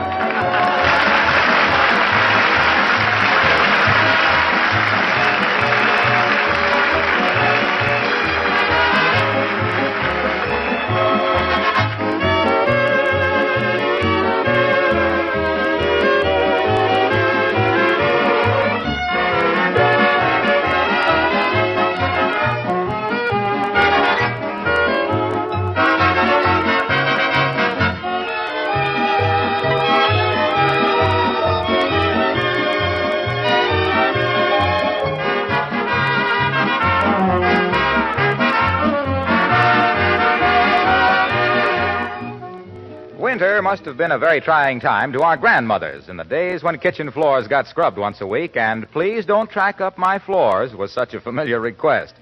How grateful those earlier housekeepers would have been for Johnson's self-polishing glow coat. Imagine not having to worry about wet feet tracking across the linoleum or things spilled. If there's a protective shield of glow coat on the floor, you can relax because spilled things wipe up in a jiffy. And the actual linoleum surface is protected against moisture, dirt, and wear. The regular use of glow coat makes linoleum last 6 to 10 times longer, and of course keeps it bright and colorful all during its long life. And that's besides the major job of saving you work. Because it's self-polishing, glow coat needs no rubbing or buffing. Shines itself while it dries in 20 minutes to a colorful luster. Yes, our grandmothers would have been mighty happy about Johnson's self-polishing glow coat.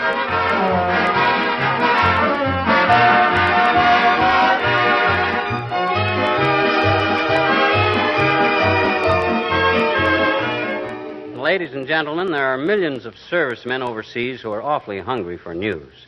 Just simple, gossipy news about you and home. Send them letters by V-mail, a lot of them, and often. V-mail flies overseas. V-mail doesn't clog up the vital supply lines. But most important of all, V-mail means faster and more frequent mail to our men and women overseas. And keep your letters cheerful. Yes, a guy with his feet in the mud, dodging high explosive, and gnawing on emergency rations shouldn't be bothered with sisters' measles, late laundry, and family feuds. Write cheerfully, write often. Write V-mail. Right? Right. Good night. Good night, all.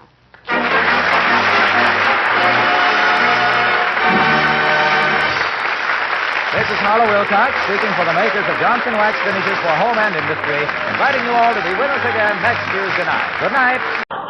Respectfully dedicated tonight to the United States Marine, the Johnson Wax Program with Fibber McGee and Molly.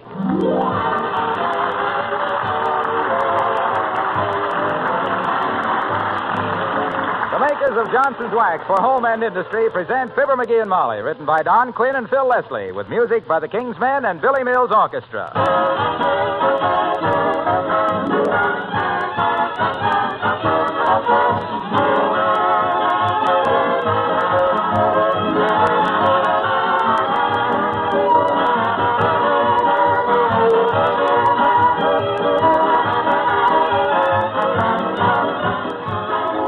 Don't you wish you could live in a world where there wasn't any dirt? Think how much time and work and money you could save. But we do have dirt, so the sensible thing is to figure how to get rid of it with the least possible effort. One way, of course, is with the regular use of Johnson's Wax on your floors, furniture, woodwork, and other surfaces. Here's an important thing to remember. Both Johnson's liquid wax and cream wax clean as they polish. The dirt comes off when you apply the wax, and when you polish the surface, it becomes immaculately clean and beautiful.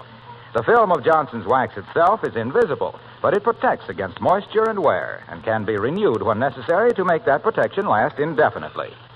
If you haven't been using Johnson's liquid wax or the cream wax, try them, especially on your furniture, woodwork, and accessories. You'll know what we mean when we say the wax cleans as it polishes.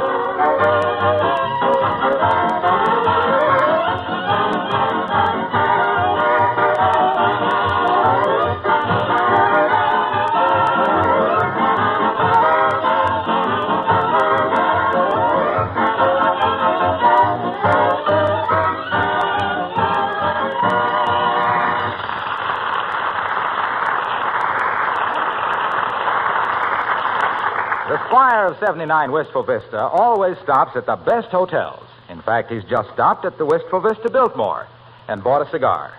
And here, walking through the lobby, we find Fibber McGee and Molly.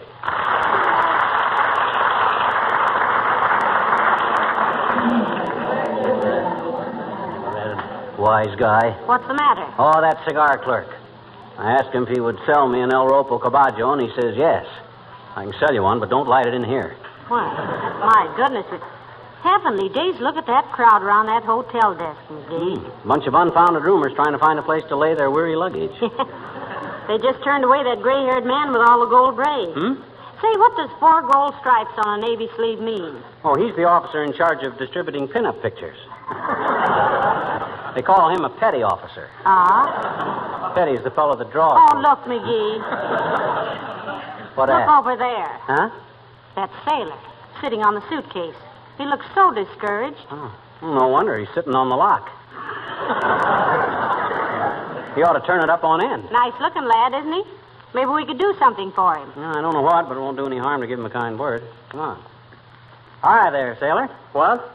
Oh, how do you do? Anything bothering you, son? Except us? I'm glad you spoke to me, ma'am. I was so lonesome I was about to go out and shoot myself. What? Game of billiards. Oh. Well, not that it's any of our business, but couldn't you get a room here in the hotel? No, ma'am, nor any other hotel.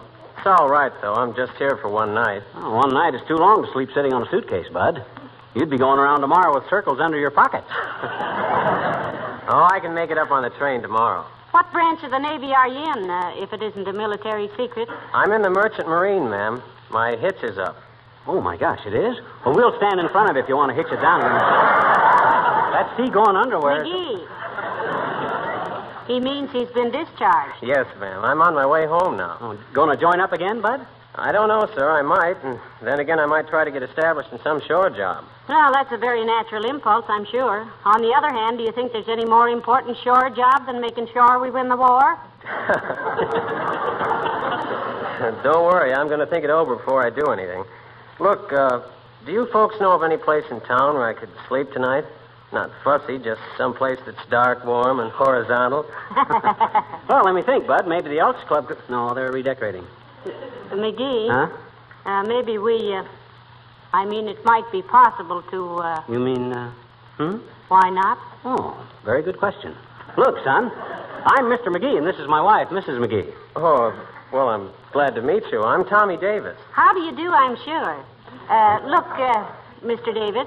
Tommy, ma'am. Yeah. Look, Tommy, why don't you come and stay with us tonight? We have plenty of room. Yeah, hot and cold running root beer, son. Radio in every room. They don't work, but they're there. Gee, that would be... Well, No, thanks very much. I'll just... Now. Come on, Tommy. You won't be a bit of trouble. Oh, it's very kind of you, ma'am, but I don't think I'd better. My train leaves very early. Look, Bud, us seafaring men have got to stick together, see? Were you at sea, sir? Was he? He still is. Had my own boat on the Illinois River, son. 32-footer. I can tell you more about scuppering a fiddly hats than you can shake a scuttlebutt at. Well, I mind one time we got caught in a trade wind that tore the starboard bulkheads right out of the gunwale. Just the same. But just the same, sir, I don't think I should. Oh, come on with us, Tommy, my boy. I'll teach you how to tie a Turk's head and a granny knot. My old granny spent one whole winter teaching me how to tie Well, it's very nice of you, sir, but I think it'd be better if... I'll bet Alice will enjoy talking to you, too, Tommy. Oh, I know, but... Alice? She boards with us, Tommy. Works in an airplane plant. Well... Of course, she may have a date for tonight. You know, she's so popular. That's because she's so beautiful. That wonderful blonde hair, those blue eyes, and that smile. That kid's got a smile that would make Himmler follow her into a Russian restaurant. However, Tommy, if you don't feel like you... ma'am, I've changed my mind. Let's go. Well, right this way, Tommy. No, Molly, don't you carry that suitcase. It's too heavy. Oh, sure. Let me carry it, please. Yeah, sure. Let Tommy carry it.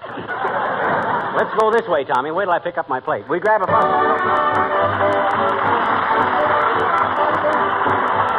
Billy Mills and the orchestra and Stomping at the Savoy.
Yes, Sir Tommy, there's nothing like sailing to bring out the best in a man.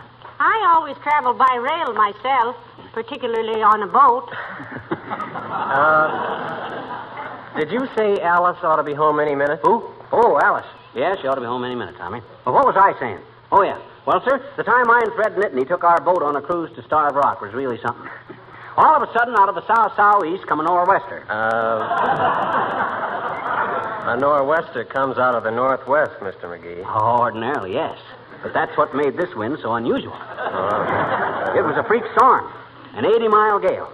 Tore the lashings off the mizzen and the keel hauled the jib so he could hardly batten down the mainstay. We ran into one of those out of Murmansk one night. Murmansk? Norway, huh? Murmansk is not in Norway, dearie. It's in, up near the... Russia. Oh, what did I say, Norway? yeah, I meant Russia. Oh, I said it. I know it was right there on the Mediterranean. Well, yes, it's in that general direction, all right. Well, sir, there we were, bowling along with the taffrail completely shivered under the boom cradle. The land yards were groaning, and the forepeak was spluttering, and the bilges were banging against the tiller, when all of a sudden, we struck. My goodness. You struck what, sir, a rock? No, a bargain. We agreed to jump overboard and swim ashore, which we did. What became of the boat, dearie? We never knew. But they say that on dark, windy nights around the Illinois River, a ghostly little sailboat can be seen silently gliding up and down the stream, looking for its lost master. Say, maybe we can see it tonight. It's been getting awfully windy in here. What kind of a boat was it, sir? Sloop? No. Star class, 3-masted catboat with a balloon spin maker and a retractable cargo boom. I never heard of a ship like that, sir. Well, Natch, I designed it myself. What was the displacement? No, didn't have any. Them luxuries weren't for me, bud. When I went sailing, there was no fault at all about it. I mind one time we were sailing around the Horn. You don't mean Cape Horn by any chance? Why, certainly not. Somebody threw an old brass tube in the water near the dock, and we always had to sail around it. Well, sir. Look, McGee, let Tommy do a little talking. You haven't let him get a word in edgeways. Why, sure. Go ahead, Tommy. What kind of boat you been on? Cargo ships mostly, sir, but I was on one tanker. We were in a convoy to Halifax. Halifax. I planned to sail up there one summer. 1922 it was. Or was it 1923? No, it was 1922. Or was it? Well, now, let's see. Zan lost his teeth in the hay in 1920. No, it was 1924. I think. Yes, it was 1924. Well, it could have been 25. Well, I wish you knew for sure, sweetheart. Huh? I'm all a twitter to know what year it was you didn't go anyplace. Look, Tommy, did you say you were going to sign on for the Merchant Marine again? I don't know, ma'am. I haven't made up my mind. I've got to think about my future. Why, sure you have, son. But I was reading the other day that after the war, the Merchant Marine was going to be one of the great American industries. My gosh, with the experience you'll have then, you really ought to have something. You might be right about that, sir, but... Well, maybe the boy doesn't like the life, McGee. Oh, I love it, ma'am. I'm just thinking if I ever got married... If you ever got married, your wife would be pretty proud of you, Tommy. Holding down a good job with a big steamship line and knowing you did the job you were trained for all through the war. Incidentally, I wonder if they'd take me. Oh, sure. Why, you get seasick crossing the gutter on a rainy day. But, Tommy, why don't you... What's the matter, Tommy? Thought I heard the front door open. Do you suppose Alice might... Hello, folks. I hope I'm... Oh, excuse me. That's all right, Mr. Wilcox. This is Tommy Davis in the Merchant Marine. How do you do? Glad to meet you, Tommy. I and he were just swapping experiences, Junior. Nautical stuff. Sit down and listen if you want to, but you won't understand much of it. It was quite a swap, too, Mr. Wilcox. Tommy has only been to Russia, Asia, Africa, the South Seas, and Iceland. But himself here's been to Starved Rock, Illinois in a catboat. What did you mean I wouldn't understand nautical talk, pal? Why, I shipped as purser through the West Indies for several summer vacations. Did you ever run into a four-striper named Brannigan in those latitudes, sir? Old Salt Pork Brannigan? Why, sure. He was my skipper for several runs. A great old guy. Yes, sir. He always had a happy ship. I was with him in a convoy to Melbourne. Speaking of happy ships, I remember one time... good old Salt Pork Brannigan. Say, he still got that parrot that swears, Tommy? Yes, sir, only it doesn't swear anymore. We got straight by some zeros one day, and ever since then the parrot just says, oh, my goodness, oh, my goodness, oh, my goodness. These nautical discussions are a little over my head, boys. I always thought a quarterdeck was 13 cards. Speaking of quarterdecks, I had an experience once. We had a starboard taxi, but we had no hammer. So Tommy, remember how old Brannigan used to be so fussy about keeping the wardroom shipshape? The forecastle, too, sir. We had to polish the linoleum every third day or lose liberty. Oh, sailor. What did you polish the linoleum with, Tommy? Let me think. Oh, yes, it was called Johnson's Self-Polishing Glow Coat. Wonderful stuff. Weren't you sticking your commercial neck out there, little Mr. Wilcox? Not at all. Captain Brannigan always insisted on the best there was. You know, salt water's pretty tough on linoleum. Had to keep it protected. On the boat I had, we always used... Well, I remember one time a supercargo took aboard some inferior floor pollish, and he nearly got keel-hauled. Old Brannigan said, I'll take a marlin spike to the next chicken farmer that uses anything but Johnson's glow coat for the linoleum on my ship. Yes, sir. He'd never let us use anything else either. Said it saved a lot of the crew's time because it was so easy to apply. It made the linoleum last so much longer. Well, shiver my timbers. I'm glad we always use it in our galley. Speaking of galleys, this catboat I had... You on liberty now, Tommy? No, sir. Discharged. Thinking of taking a shore job. We've been telling him that he's needed a lot more in the Merchant Marine, Mr. Wilcox. You certainly are, Tommy, very badly. Trained seamen are pretty scarce. It's men like you the services depend on to deliver the goods where they need it. You know what General Eisenhower said about you fellas? No, sir. Well, he said every man in this Allied command is quick to express his admiration for the loyalty, courage, and fortitude of the officers and men of the Merchant Marine. They've never failed us yet, and we know they never will. Gee, did General Eisenhower say that? He sure did, Tommy. I remember reading about that. Yeah, you better stay with it, Tommy. You're an essential man, and you're building up to a great job after the war in the Merchant Marine. And say, if you ever ship with old Salt Pork Brannigan again, Tommy, tell him Purser Wilcox wished him a happy voyage. Yes, sir. What are you doing now, sir, in case he asks? I'm selling Johnson's self-polishing glow coat, Tommy. When I hit the deck, they rise and shine. But what I dropped in for, pal, was to know if you're going bowling tonight. Oh, not tonight, Waxy. If Alice Darling and Tommy here go out to a movie or something tonight, they might want me to go along. Oh, sure. You'd be as welcome as a spotlight in Lover's Lane. You have to go now, Mr. Wilcox? Yes, I do, Molly. I'll see you later. Glad to have met you, Tommy. Glad to have had you aboard, sir. Nice to have been aboard, mister.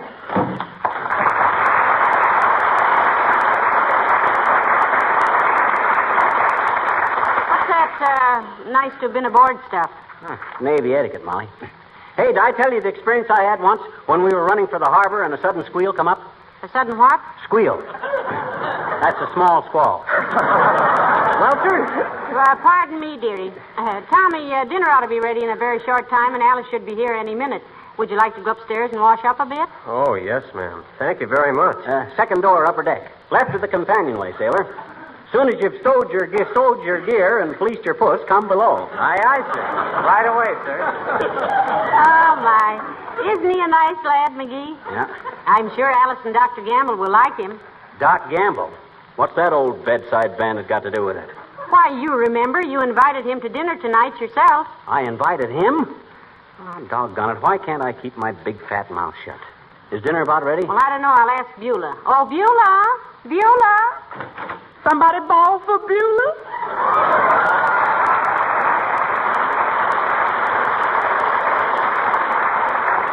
Yes, Beulah, we're having a special guest for dinner tonight. Yes, ma'am, I know. It's Dr. Gamble. But I don't consider him special company, ma'am. Oh, he's just an old homebody. Yeah, and I wish that old body would find another home. He's going to eat us out of ours. I thought the doctor was on a diet. He is, ma'am.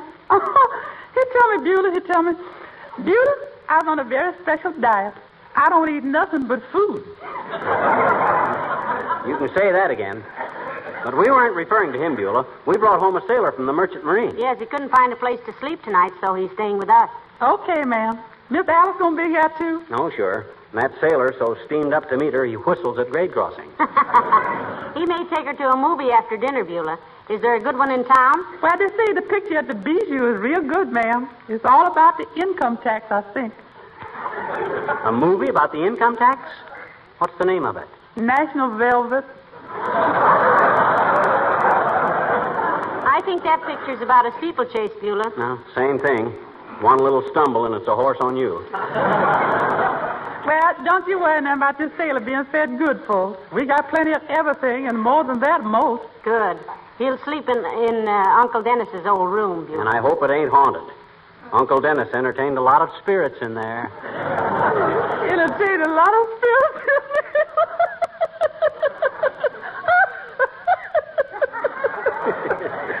Love that man.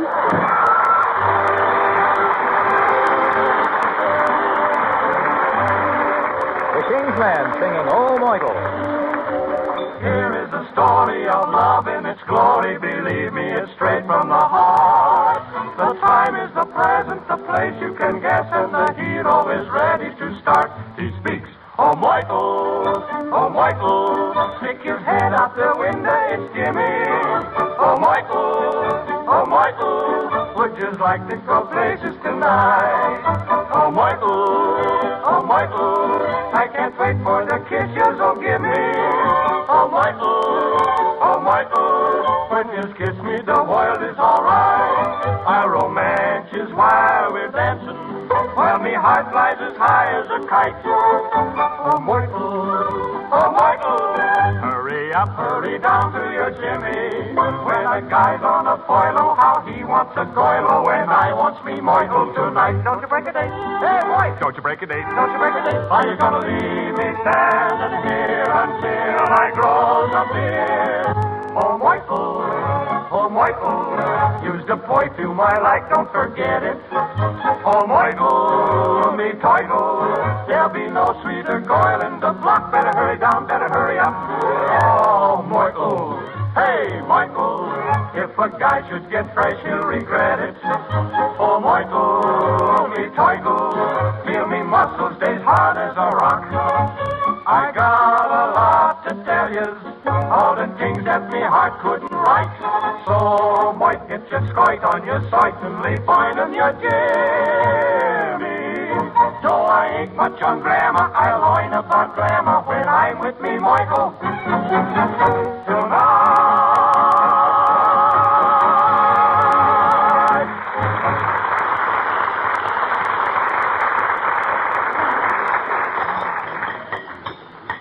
Won't you have some more gravy, Alice? Oh, no, thank you, Mrs. McGee. I have to watch my figure, you know. Couldn't think of a pleasanter assignment, my dear. Pipe down, you old Rui.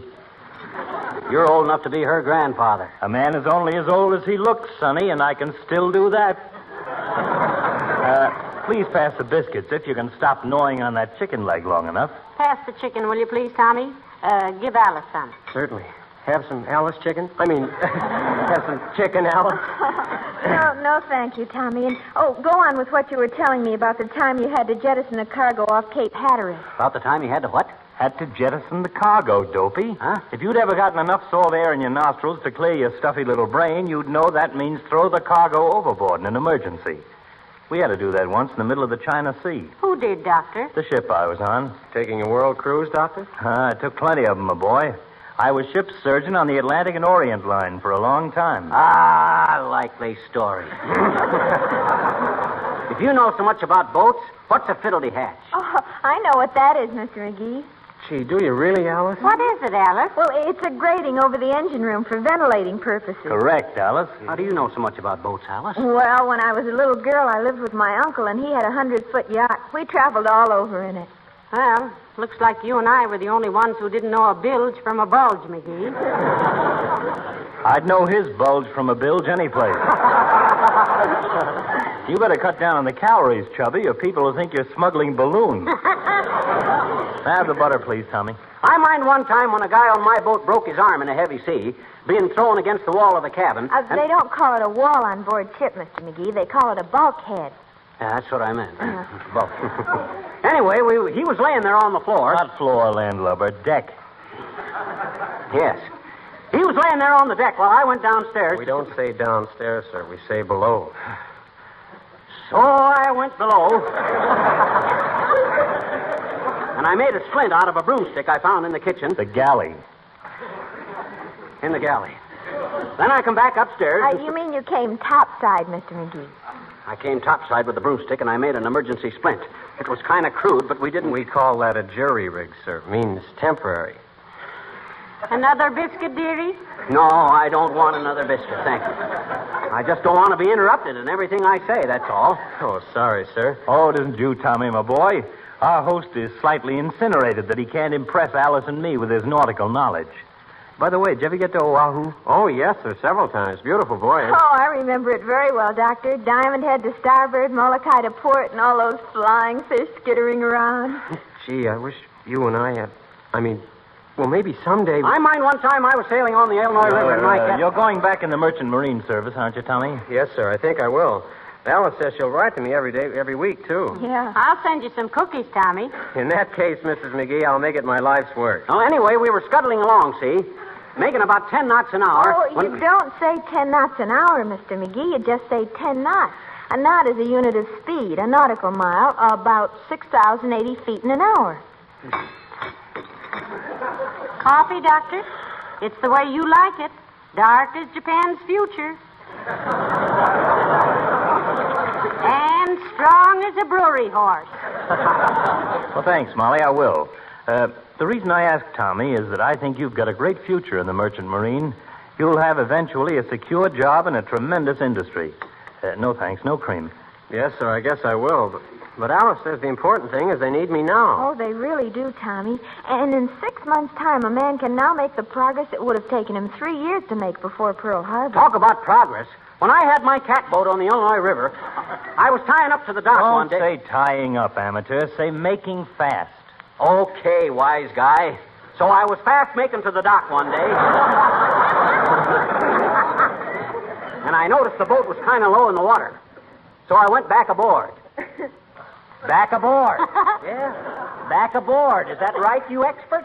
Sounds reasonable. Quite correct, sir. Perfect for once. Go ahead, Mr. McGee.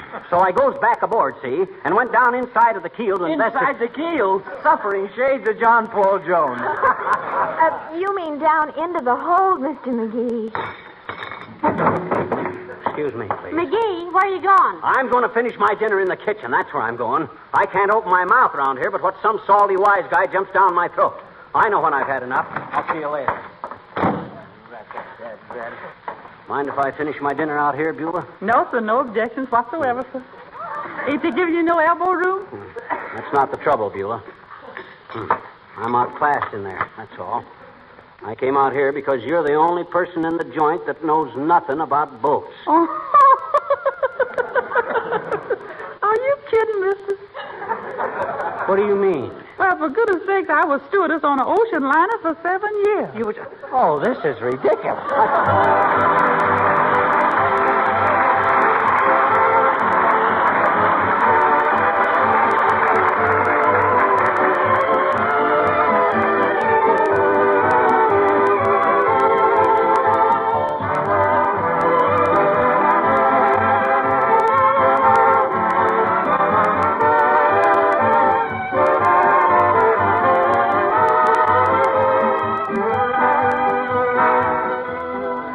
Most of us like to feel that what we do has the approval of our friends, even in the selection of our clothes or laundry soap or floor polish. This is true.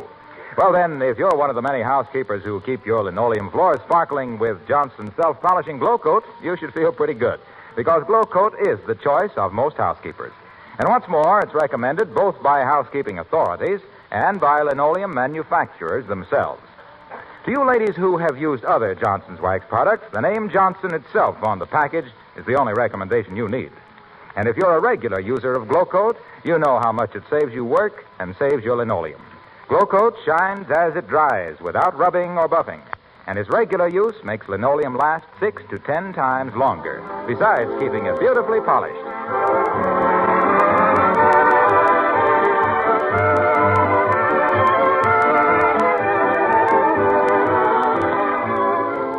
Ladies and gentlemen, there's really an urgent, almost desperate need for men in the merchant marine. Experienced, able-bodied seamen, mates, cooks, bakers, radio telegraphers, firemen, oilers, water tenders, and engineers of all classes are needed immediately. 3 new merchant ships are being launched every day, and we must have men to man them. This is a vital war job with a great post-war future. So we hope all qualified men will wire collect at once to Merchant Marine, Washington, D.C., giving their ratings and addresses. They'll be put on standby pay immediately, and transportation will be furnished to the port of assignment. Get out on the water, men, for the land's sake.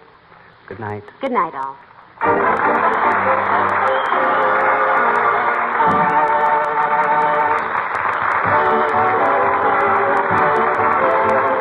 This is Harlow Wilcox speaking for the makers of Johnson Wax Finishes for home and industry, inviting you all to be with us again next Tuesday night. Good night.